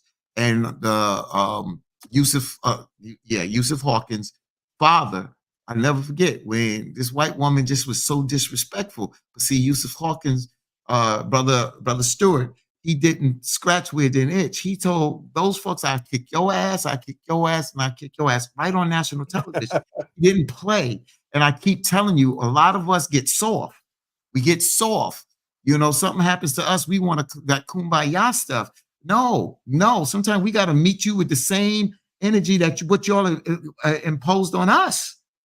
You understand what I'm saying? Mm. I remember that funeral, one of the toughest funerals to go to, Yusuf Hawkins' funeral. I mean, the security there of all the people coming in there. Of course, Honorable Minister Louis Farrakhan was there, Reverend Sharpton, and so many other people came. And even Mayor Koch was the mayor of that time. He came, of course, the people booed him, but he did come, but they felt that he helped create this climate in New York City that led to a lot of the racism in New York. But I wouldn't put that on him. I think, there was other factors there. So that's Well, you made a very valid point, Brother Fatim, and I think I want to drill in on that for a minute. Sometimes when you don't know the lay of the land, you need somebody who knows the lay of the land. And many a times, just because you are a content creator or somebody who is well known doesn't mean you're well known in that area or you know that area well enough to expound on what's happening in that area. That's where you need to get the folk who know to be a part of the panels to talk about what's going on. And that's the biggest mistakes that are being made right now, in my personal opinion, when it comes down to media. I don't need somebody. I don't need to be in New York talking about New York issues because I'm not a New Yorker, nor do I need a New Yorker down here in Louisiana telling me about what's going on in our backyard. You can come and make it a part of your platform, but you need people in the area who speak truth to power to be able to tell you. You need a Gary. When you come to Louisiana, you need to find a Gary Chambers. You need to find a Joe Dupree. When I go to New York, I need to be looking for Brother Fatim. And anybody Brother Fatim suggests I need to talk to, that if I'm at a place that I have the ear of the people globally or nationally, I need to, when I show up in Brother Fatim's neck of the wood, find Brother Fatim, and Brother Fatim introduce me to the individuals in his area that speaks truth to power. And Sister Jax just put in, we had a conversation. Want to bring this back up again.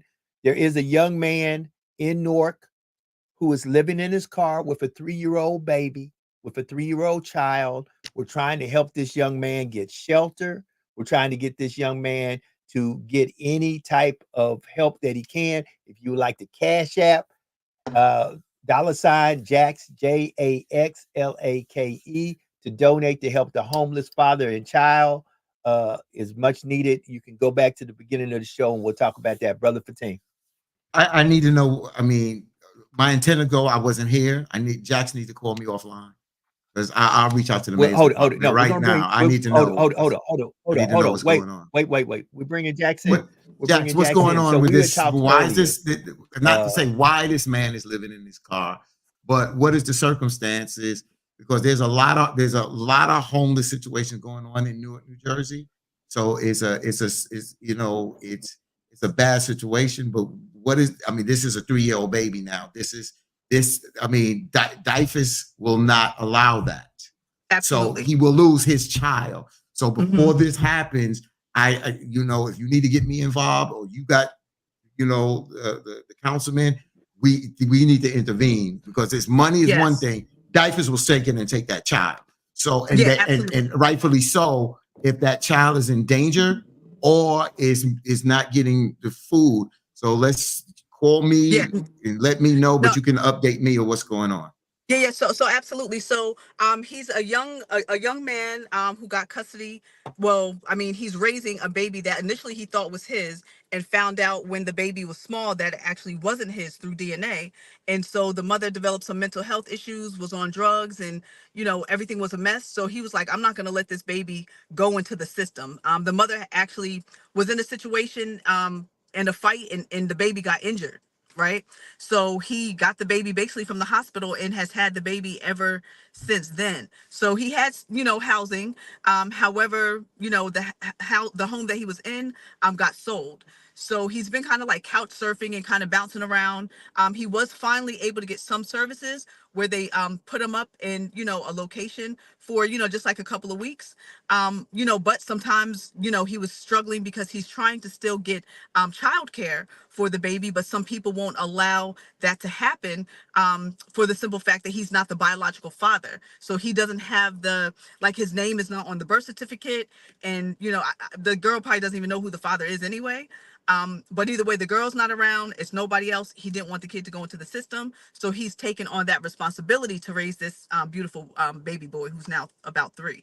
So he's looking for help. He's not a Newark resident. He is not from the city of Newark. His ID is from another town, a neighboring town.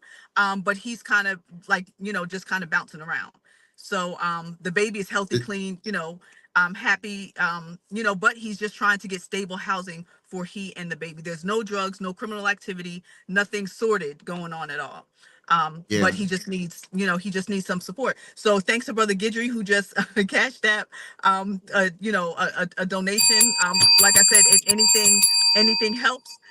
So I won't put it out there what he donated, but the brother could get a cup of tea right about now. So thank you so much, Brother Guidry. Sister Jax. Also, we want to go to the phone lines. I think I got a caller on the line. Caller, welcome to hashtag. Well, the caller's gone. Caller, call back. We had a caller on the line. Caller, please call back. Let me just say this. I'll go into a little bit, but this is a very difficult situation, Jax. He's not the father. Yes. Yeah. And his intentions are well. So I'll go in your direction, because if I make a phone call, they're going to follow it by the law, but it may be expedited. But if he's not from Newark, then the baby is going to go in the system. no ifs, ands, and buts about it. Now, there's ways for him that he's concerned he's not the father, this, that, and other, and he wants to adopt. He has to be in a certain situation to be able to adopt. But as you know, he is not going to be able to get the proper funding if he is not the legal father for this child. Exactly. So let's be real, and we can't play with ourselves on this one. Even though he means well, there's certain things that are out there that we have to be careful, because we don't want to be aiding and abetting, but we want to help and give assistance. And that's why we want to get to the right people in the system that can put shield around him. But if he's not the biological father, it's not a lot that he can do. Exactly. So we got Go ahead, Joe. we got a caller on the line. Caller, welcome to hashtag Truth Be Told. Tell us your name, where you calling from, question or comment. Good morning, Brother Joe. Good morning, Sister Jax, and good morning, Brother Fatim. How you guys doing? Laura, good Wonderful. How are morning, you, my Sister sister. Laura? Hey, I'm doing excellent, guys. Y'all were talking about the homeless situation just a while ago, right? Correct. Yes, ma'am. Yes. I would just like to tell you a quick story about my homeless situation. When I first came here to Atlanta in 2000, I was staying with a good friend of mine, but he could only keep me in his home for about at least a couple of months that I moved down there. And I moved down here in Atlanta in March of 21st of 2000.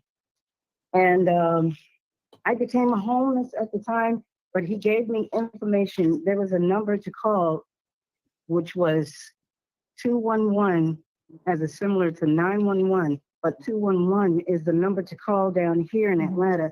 They can place you somewhere in a facility that helps people who are homeless, especially women and women with children.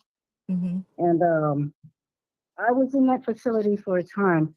I worked with the system to try to help myself, get a place to stay, because I really didn't like being on the streets. And for women being on the streets, it's a lot more dangerous than it is for guys being on the streets, especially women with children. And I've seen that happen all too many times since I've been down here in Atlanta. And, with the system the way it is down here in the South, they barely have resources that help the homeless situation. And see, at least up East Coast, and with what Sister Jackie is doing, there's not a lot of people who get out there and help a lot of us, especially those of us who are Black people. And I was very fortunate to have something like that happen to me. And all the while I was homeless, I did look for a job, but they didn't require that you had to have an address in order for you to get a paycheck and that sort of stuff. But I lived off the paycheck that I had, and providing, being able to provide a home for myself. But I worked through the system. I worked through Atlanta Housing Authority. And by the grace of God, I've been homeless I have been less homeless for about 23 years now.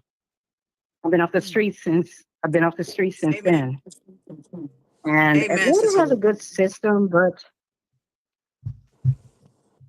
they just don't have the best system. So really, you have to work and as hard as you can to get yourself off the street, especially when there's very little resources to work with.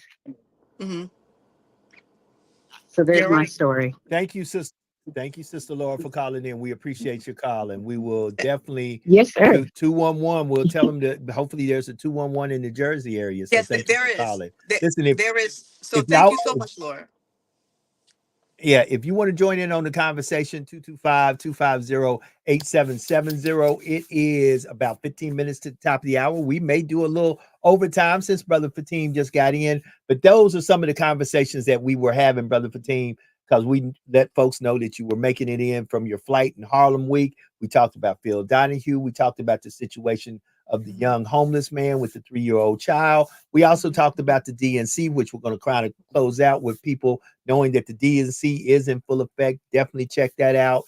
We talked about, school is starting back, and be mindful of your children, because folks are still trying to abduct children. And we talked about, once again, these cameras in the classroom. And I said this, Brother Fatim, and I'm still going to stick to my guns with this. Cameras are needed. Without cameras, we wouldn't have known about Rodney King. Without cameras, we wouldn't have known about Sarah Bland. Without cameras, we wouldn't have known about Sonia Massey. Without cameras, it would have been perpetrated that Sonia Massey assaulted this officer, tried to throw hot water on him. Because watch this. Had there not been cameras in there, I promise you, what would have happened. And at the end of it, somebody would have got some hot water and threw it on that man's foot or something and burned his foot on purpose to prove to you that she threw hot water on him. Mm-hmm. Cameras are necessary either to exonerate or to collaborate what really happened, in my honest opinion. So, Brother Fatim, wherever you want to go, since you just got here, let go. Talk to me, brother. I mean, I don't know. It's Jonathan. I'm texting Jonathan Jackson. I want to see. Yeah, he just got off. He just got off. So I'm texting him right now. Yeah. I mean, I don't. You know me. I go with the flow. Since I've been traveling. I don't really. See, can you get Jonathan on? Is that what you're trying to do? I'm in the middle of texting it right now to see if he'll call in, because I don't think he could do video from there. Okay, it's a lot of stuff going on. But I'm saying. Yeah, that's I'm trying to, do I have anything on my day? I didn't get hit with any kind of controversy questions over the weekend. So I'll flow with y'all right now. Or you know what? We call it on open line, open forum. We open up the phones for the people to call in and talk about what they want to talk about. Well, right let's now, do that. Give us a call. Whatever you want to talk about, 225-250-8770, 225-250-8770. One thing I'm so excited about is really just the change in the atmosphere and the climate, because as I keep on glancing to my left-hand side, looking at what's going on through the multiple news sources that I have up, there seems to be a type of excitement in the air that now we have a race, y'all. We have a literal political race for the office of presidency, and we have two candidates that have literally two bases that are energized and believe in them, and we're just going to see who shows up and shows out come November. That's right. I know I was going to show up and show out last night and see Brother Fatim, me and KC, but that doggone but the load showed out. Hold it. But the Lord had something else. No, the Lord. Hold it. Let me act like I'm a country preacher. The Lord had something different to say. So he brought about the rain and said, "No, not today, Lord Jesus. Y'all can't make your way to New York City. I'm going to flood the roads and make it that you have to wait for a while, because my timing is a perfect time." That's right. And look, KC tried to warn me. She, like, when we were on our way, she was like, "Jax, it is such a bad storm here right now." But in Brick City, it wasn't raining at all. It was still sunny, a little slight overcast, but it wasn't bad. I was like, "Girl, it ain't nothing but a little rain. We'll make it through it. Come on, we on our way." Man, listen, my husband and I got to her town. And Lord Fatim, it was flooding going up a hill. How the hell up a hill is flooded when you going up a hill and it's still like a raging river coming on down it? It was insane. And I'm from that area. I have never seen rain like that and flooding like that there ever in my life. So we tried, Brother Fatim. But you know what? We're gonna have to catch you the next time around. Yeah, and I never, in person, me and Jax known each other for a while, but we never saw each other in person. And crazy. Like I said, it's just, I don't call it a mix up. I call it, in the rain, you couldn't, they stopped Amtrak from Philly to New York. It was flash flooding in New Jersey was crazy, flooding in New York, because by time I made a stop, I made another stop. And then by the time I made a stop, and by the time I got on the before I got on the Grand Central, I was getting ready to get on the Triborough Bridge. They renamed it, but still. And got on there, Grand Central. I had to put the flashes on, because it was that coming down. Yeah. Flooded roadway. The Grand Central, where I traveled from, into Springfield Gardens, Queens, it didn't flood right then, not at that moment. Yeah. But the storms were fierce yesterday. They were fierce thunderstorms, even as of 12 o'clock last night. My room was lighting up last night. if I could have done it a little differently, I would have did it a Yeah. little different, because even my daughter mentioned, Dad, you didn't get to New Jersey, you know, because I had planned, because I said I was coming to New Jersey. Yeah. I Yeah. was going to do it, but when we made the kind of other plans, then I held back and stayed in of Harlem. But Casey got chance, you know, because I talk a lot about Hanifa, my late wife, and you know, I appreciate the love that, even though Casey never met her, and Jackson, I don't think you never met Hanifa neither, No. but the love, and Casey got chance to speak with. I wanted her to speak to my oldest daughter, Fatia, whose birthday was Friday. Happy birthday again to my oldest child, Fatia, who's 32. I had her at 10. So that's so if you ask Ooh, any you was getting questions, it in, that's Fatia. yeah, I was getting it in. I was starting early. Lord. And happy birthday to Fatia Yasmin. But she got a chance to talk to my younger daughter, Rakaya Janae.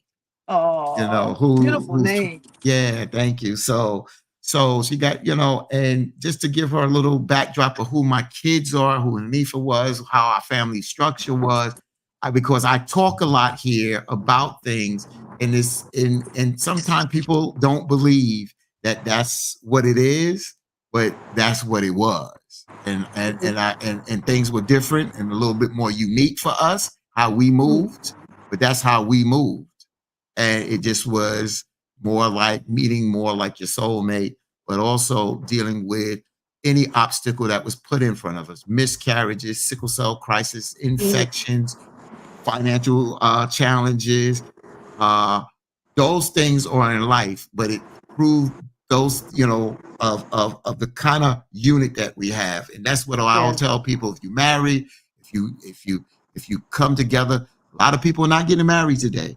You can, you know, we can promote it from the biblical point of view, but I say at the end of the day, do what works for you, but whatever you decide to do, however you decide to do, respect one another and don't waste time with it. Don't That's waste right. time on pettiness. That's right. That's Fatina, that is so true. Don't waste time on pettiness, because that's often what happens in a lot of relationships. It's just we get caught up with ego and just being petty and just, you know, just not being mature. We have to really work on being more mature, you know, in relationships. And once you're more mature and respectful, things can work out better. Even if the relationship doesn't work out, you can still have an amicable relationship. You can still raise children, you know, you can still just kind of get along, divide assets, whatever it is you have to do, but just be respectful of one another and love on one another in some way, shape, or form. It's all possible. What you Exactly. got, Joe? Yeah, and you know, it's amazing that me and my daughter Fatia had a conversation about relationships, Wow. and it was in real time. Some things that she's experiencing, and it's good to talk with my daughter because she had a very open. She talked about that yesterday. She had a very open relationship with her mother. So she said, "My mom's was everything for me. I can go to her about any and everything." Amen. She talked about how there's certain things, even though I talk a lot about my daughters, let's be real. We've had a couple of issues ourselves, you know, where I look at, and I said to my daughter last night, I look at my relationship with my parents and my father, and how some of that spilled over into this relationship. Yeah. And how my daughter said how a child can have daddy issues, even though it don't seem like you got daddy issues, how it can affect your relationship when you are getting into a relationship. And she brought that up. The way she tiptoed around it, like she didn't want to hurt my feelings. No, Yeah. we hung out the other day. We going there. We're Yeah. going there. We're going That's there. And then beautiful. we had another talk about another personal situation that you know about. She went there. I opened up and was, you know, talk. She gave me we had her a good advice. conversation on that one, Fatina. You know, With Fatia, that was a good we had a Yeah. good laugh and a good conversation that the other day. there you go. So my thing is, life is, you know, it's how you go about it. And like Joe says, at the end of the day, me and my wife make this work for us. Yeah. You, same thing is you, Jax, and your husband, Burnell, have to make it work for you all. What I will say to you, Joe, I say it to you, Jax, and I say it to myself. In a relationship, you have ups and downs. but there got to be mutual respect. Yes. It has to be mutual respect. And not only mutual respect, but compassion and understanding of what your partner is also going through at the end of the day. We as men tend to take on the world and we go through a lot. But if we forget about our women and the women forget about what the men are going through, we are defeating the purpose of moving together as a unit. How do you move together as a unit and the car's leaning to one side? You understand what I'm saying? If it's pulling to one side, it's not traveling down that road straight. So we have to do a better job in relating and respecting one another. I'm telling you now, stop letting outside forces, not to say it always has to be negative, but as much as we do on the outside, we got to do on the inside. As you see an iceberg up here, as tall that high, that iceberg is that deep below. So as you're doing a lot for those on the outside, you shut it down sometime and say, no, I can't. I got to do for mine because this is what's important. This is my foundation. This is what keeps me moving. Yep, that's right. And I love that, Fatine. That is so deep. And it makes me think of something that I learned on the Sabbath class. One of the classes I was studying on the Sabbath, they were talking about social steering, right? And so they were talking about, behaviors and, all different types of things. But one of the things when he was discussing about social steering, he talked about in order to go straight and get to your destination, you have to move to the right and to the left. It's just like driving a car. Everything is not going to be in a straight line. So you have to take that steering wheel and steer it a little to the left and steer it a little to the right in order for you to go straight and stay on your path. So everything is not going to be so linear. We're going to bob and weave and move around a little bit, but you just got to stay focused and keep your eye on your destination and just keep pushing and forging ahead. So And you got I to keep salute your you. oil change. You got to That's check your right. transmission fluid. You got to make sure your lights are working. So that's what you got to do is to invest into your car. It's the same way you invest into your relationship. That's right. That's right. And I That's always it. say That's also, it. even with 3 your minutes. children are your biggest investment. So we always have to invest in our children as well. But even in marriage, Fatine, as you know, we can't always put our children first. We have to have a solid, sustainable marriage. We also have to put each other first, God first, and then, prioritize the marriage as well. Because guess what? One day those little rugrats gonna, Lord's will get up and out the house eventually, and it's gonna be you and your spouse. So you don't want to have a whole relationship full of damaging behavior and, damaging conversations and not being kind to one another. Because guess what? When those kids are gone and it's just the two of you looking at each other, now you can't stand him and he can't stand you, because you Amen. lived a life of damage. Amen. It is 3 minutes, 3 minutes to the top of the hour. Brother Fatim, I know we're waiting to hear a response. We're going to do a little overtime while we're waiting to hear the response. Okay, I'm cool to hang for a few. Okay. Okay. Okay. Well, I got to dip out for a second. I'll You try got to to come back dip. as soon as I get a chance. She got to dip. Well, So skip while you dip. she dipped. She dipped. There you She go, dipped. there you go. So listen, man, you had a great point there. At the end of the day, a lot of folks don't know. You can't put nothing in, expect everything out. And that's really something that we got to look at a lot of different angles and viewpoints, not only with relationships that are relationships between husband and wives, husband and husband, wife and wife's, significant others. We got to look at that in all relationships. You can't, one of the blessed things that my father, God bless his soul, Lois Anderson, did one year, he gave me an acre of land. And, I was young when he gave me that acre of land, and I did absolutely nothing with that acre of land. So come Christmas time, every Christmas, I normally got something from my daddy. And so this Christmas that he gave me the acre of land a year before the Christmas, I didn't get anything. And he said, look, son, and when I said I was so hurt and distraught, he said, son, follow me. So we went to the acre of land he gave me, and he said, son, what do you see? And I saw an empty acre of land. To the right of it, my dad had planted corn. To the left of it, he had planted soybeans, but the acre of land he gave me was barren. It was barren.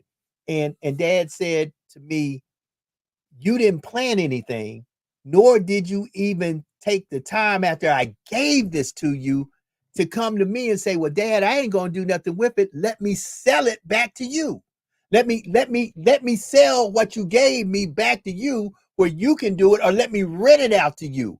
My dad taught me a valuable lesson. He said, nothing from nothing leaves nothing. And if your family had to depend on what was on this acre of land that you were given, not that you had to buy, that you were given, you would have absolutely nothing. And I had that acre of land for a year. He literally gave me that acre of land 2 days after Christmas the prior year. So for a whole year, I didn't do anything. I took for granted and squandered what was given unto me. And, you know, many a times, family, we've got to know that when something is given, we can then, even if we're not going to use it, we can sell it back, we can rent it. There's a lot of stuff we can do. I want to put this up here for a reason right now. We definitely need to grow our YouTube page. So if you would be ever so kind, share this with a friend, tell a friend to tell a friend. And if you haven't subscribed, go to our YouTube channel, which is at 100 BLK Media, at 100 BLK Media, and subscribe. We need to build up our Facebook page. We need everybody who comes on here every day. Please, if you haven't subscribed, subscribe. Tell a friend to tell a friend. Share this with a friend. We're definitely trying to build up our YouTube audience. We are broadcasting live right now on Facebook, on YouTube, and on Instagram. And we need to build up our YouTube audience. So at 100, and let me put it up there where y'all definitely know where to go to on YouTube right there. On YouTube at 100 BLK Media. Definitely join our YouTube page. It is hashtag Truth Be Told. We're going to do a little overtime. It's 1 minute past the hour. Yours truly, Joe Dupree in the building. Brother Fatim from 107.5 WBLS coming back from Shaky Bakey, Harlem Week. And he in the building. Willie Stargell down. Let me for Willie. And family, it is Monday. It is Make It Happen Monday, 19th day of August, the first day of the DNC in Chicago. And this week is going to be a great week. I feel it in the atmosphere. I feel it in the atmosphere. Well, you know, one of the things you talk about a great week, and you know, I see the House, the Republican House, you know, they was investigating and they came back with a scathing report on Joe Biden. So it looks like they're going to try to move to impeach him, and that these offenses that they are alleging that he did are offenses that are removable from impeachment. He may be impeached from the House if it does get that far in this short period of time. I don't know, but he's not going to be removed. Just like Donald Trump, Come on, the Senate, on. he's not going to get the votes.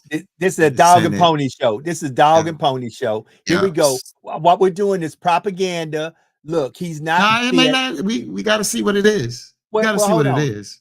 At the end of the day, let me say this. I mean, it might be propaganda, but we got to see what it is. So I just put it out there just to put it out there, like not we running from it. But I was just going to use that, Joe. But if you want to respond to it, I really don't want to talk about it.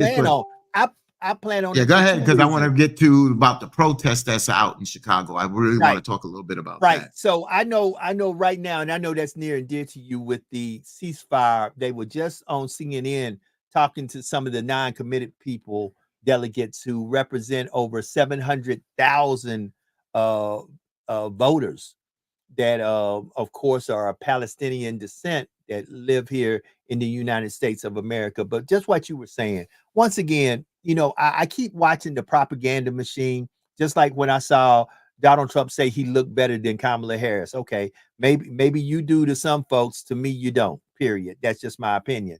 And I'm pretty sure if you put me in a room with 20 other folks, I guarantee you, I don't think it's going to be split down the middle. I think that literally when the votes come out, people are going to say, no, Donald Trump, you do not look better than Vice President Kamala Harris. And it's always like, just like with the thing with J.D. Vance, the mitigated gall to try to make it seem like the honorable service of Tim Walz was not honorable. Come on. And guess what? People misspeak. People, many a times, I'm on this podcast. Brother Fatim said, but that's not what you said. But just what you said and what you meant might be two different things. So at the end of the day, here's what I ask folk. I know, and I've seen the rhetoric of our former president, number 45, Donald J. Trump. And I'm telling you this, he couldn't give a speech. He couldn't give a speech to my alley cats in the back. My alley cats would be looking at me saying, "What? You let this fool come out here?" Because here's what he would say: "Oh, do you know the cats didn't come up and rub against?" This guy loves embellishment.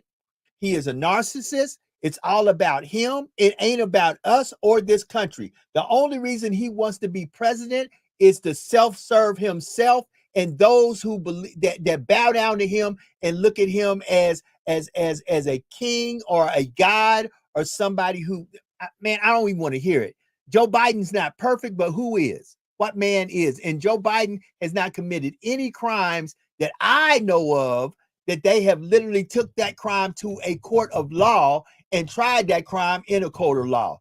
On the other hand, former President Trump has been tried and convicted, not only of crimes that you might say, oh, that's just the other side trying to stack the table on him. He's been tried and convicted of sexual crimes, of sexual misconduct.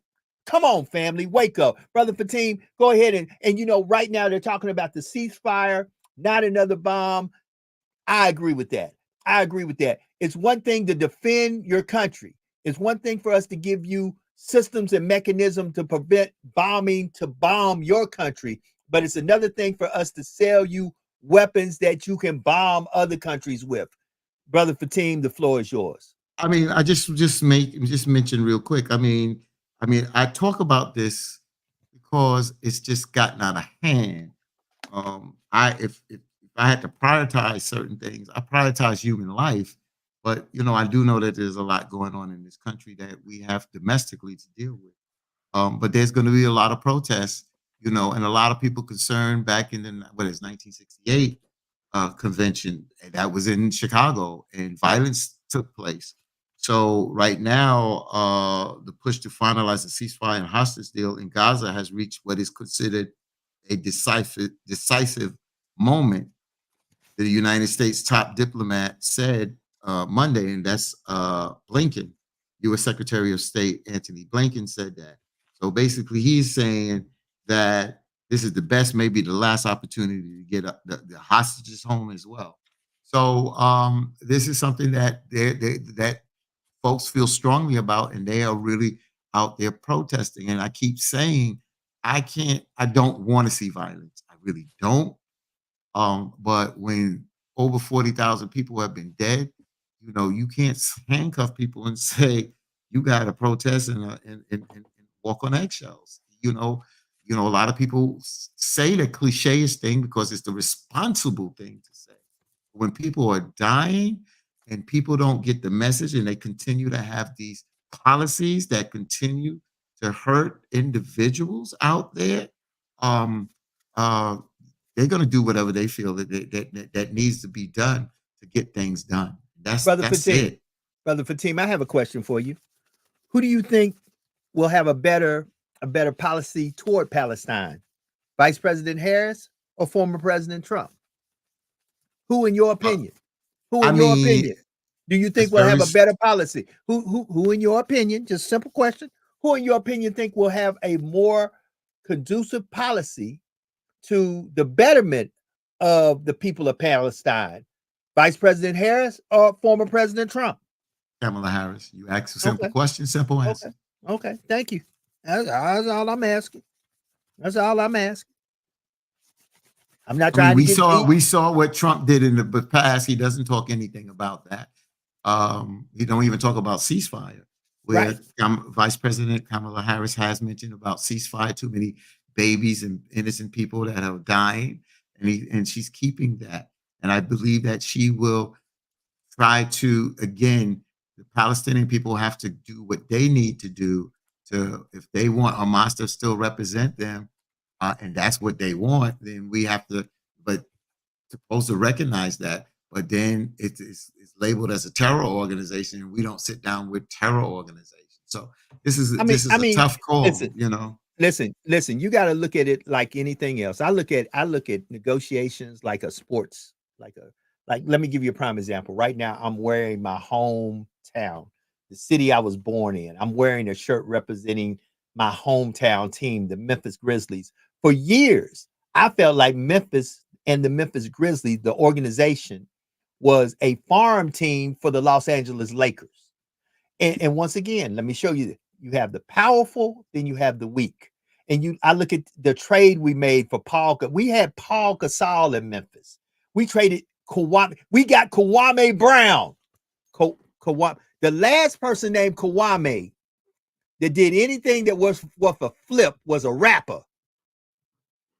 We got Kawame Brown for Paul Gasol. So you have to understand, and I see comments being made in the chat. At the end of the day, nobody's going to get what they really want. And you have to understand, you're dealing with the most powerful, dealing with sometimes those who have not half the power that the most powerful have. I've had in my lifetime, in these 57 years of being on this planet, I've been to Jerusalem. I've been to the Gaza Strip. And let me tell you something. I tell people, when you see it with your own eyes, you understand why, and you respect a person who's staying 10 toes down. It takes a lot for you to grab a rock, wrap your face up, and hurtle it at a tank. It takes a lot knowing that rock, that in your belief system, you actually causing damage. Family, let me say something. I, just like Brother Fatim, and I stand 10 toes down.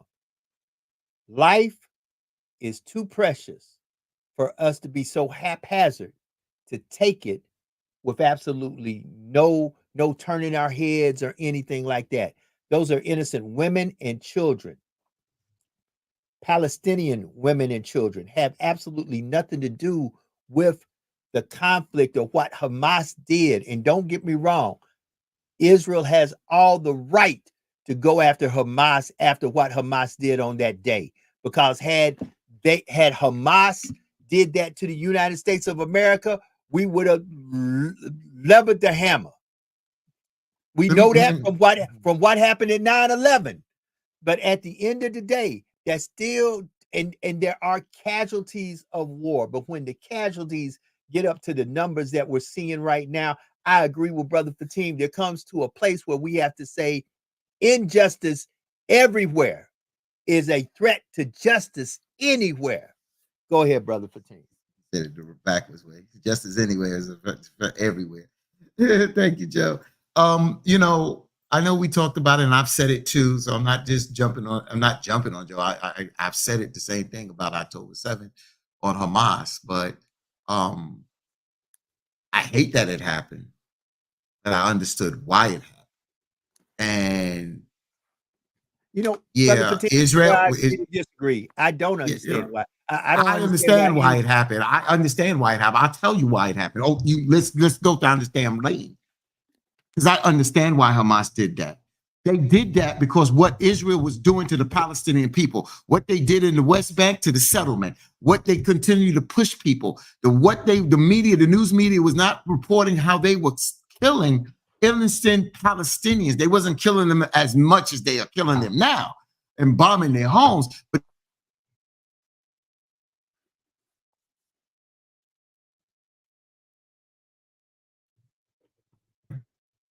dire situation, you're going to do what you have to do. I understood because we keep saying that October, gotta be cool, Fatim. This crap didn't start with October 7th. We make it seem that Hamas did something that their hands is the only one that got blood on it. Bull crap. Israel got blood on their hands too. Right. And that's the problem. That's the problem. I keep telling you, you come in my house and slaughter my family and do that, and then I go out there and revenge that 3 months later. You want to say I'm wrong, and you want to start from where my point of revenge is. And that's what I'm saying. Hamas at least stood up for those Palestinian people where a lot of the Arab world turned their backs on them people. So I understand it. I understand. Just like the IRA, not IRA in the sense of investments, the Ireland Irish Republican. They blew up stuff. They blew up. They set a bomb across the street from my job in Chase Bank. On Lexington Avenue and 51st Street, right up the block from Citicorp. I worked there across the street. I understood what the IRA was doing. I hate that it was happening, but what they were fighting for, I understood because of how these countries and these countries operate. Joe, you just said it. The people wrapping up their face and throwing rocks. They have nothing to defend themselves. And Israel got tanks and bombs, and what they do to those people. That's why I said I understand what Hamas did. I'm not saying it was right, but I understand, because when you back up people into a corner, they come out fighting, and they will do what they have to do to send a message. Enough is enough. And I'll be very honest, as a person who has sit on the top of a tank and bask in the sun of a foreign country. I remember a long time ago, and big ups, God bless his soul, he is transitioned, but Colonel Hood said something to me that was a blessing. And this was a great Black officer in the United States military. He said the following. He says, one man's terrorist is another man's liberator. And one man's liberator is another man's terrorist. He said it depends on what side of the fence you're standing on. So, you know, that's why I tell people, be very careful what you say and how you say it. You know, at the end of the day,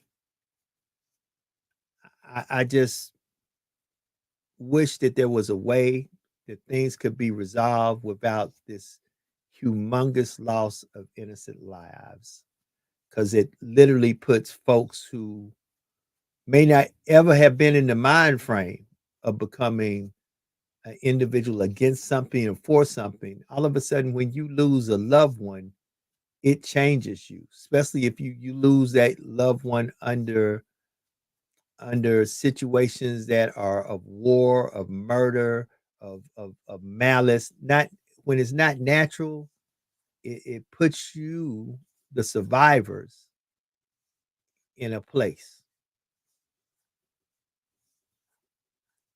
Brother Fatin. I mean, you know, yeah. You want to talk about what's his name? I'm sorry. This is where the break. What was the slave name? Oh, I know who you're talking about. And see, as soon as you say it, Nat Turner. Y'all, did y'all understand what Nat Turner did? Did y'all want to start what he did and say what he did was bad? Do y'all want to sit there and say what Nat Turner did was bad? Did y'all understand? Do you understand what Nat Turner did? Why he did that? Come on. Oh, that he had an uprising and killed numerous slave masters? Do you understand why he did it? That's what I'm saying. Know the damn whole story. Know the whole story before you start out there following the propaganda of the media, because the media helps control the narrative of that country, or the narrative of what they're trying to tell. Nat Turner, what was done to us as Black people in this country was just inhumane. Everybody that stood up and did what Nat Turner did, I salute them, applaud them, and would have been right there with them. I said it. I wouldn't have been out there walking and protesting peacefully with they hanging us and cutting our women bellies open. I wish I would have talked about peaceful protests back then, doing that slave. No, hell no. So that's what I'm saying. Depends on who tells the damn narrative. Damn, crazy, man. That's what I'm saying. We gotta wake up. So that's why I love Nelson Mandela, baby. It's 20. Yeah.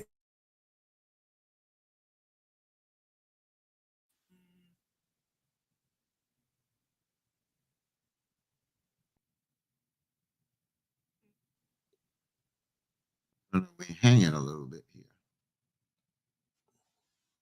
I don't hear Joe. Yeah. 20 minutes. 20 minutes past.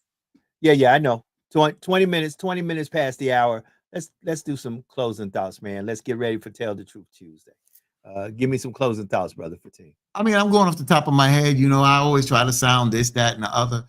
again, you need to know your history. If you don't know your history, you're liable to repeat it. You're liable to repeat it or be duped. People will water down what has happened to us. So you need to understand your history because people don't want the truth to come out. They don't. They don't want the truth to come out. And you got to also be honest with yourself. Because I was talking with somebody over the weekend and I said, I was talking to the actor, the playwright, about how we need to look ourselves in the mirror where we fall short. Where we fall short on things, which we talk about on the show, where we fall short, we have to be honest with it. And we have to push for excellence.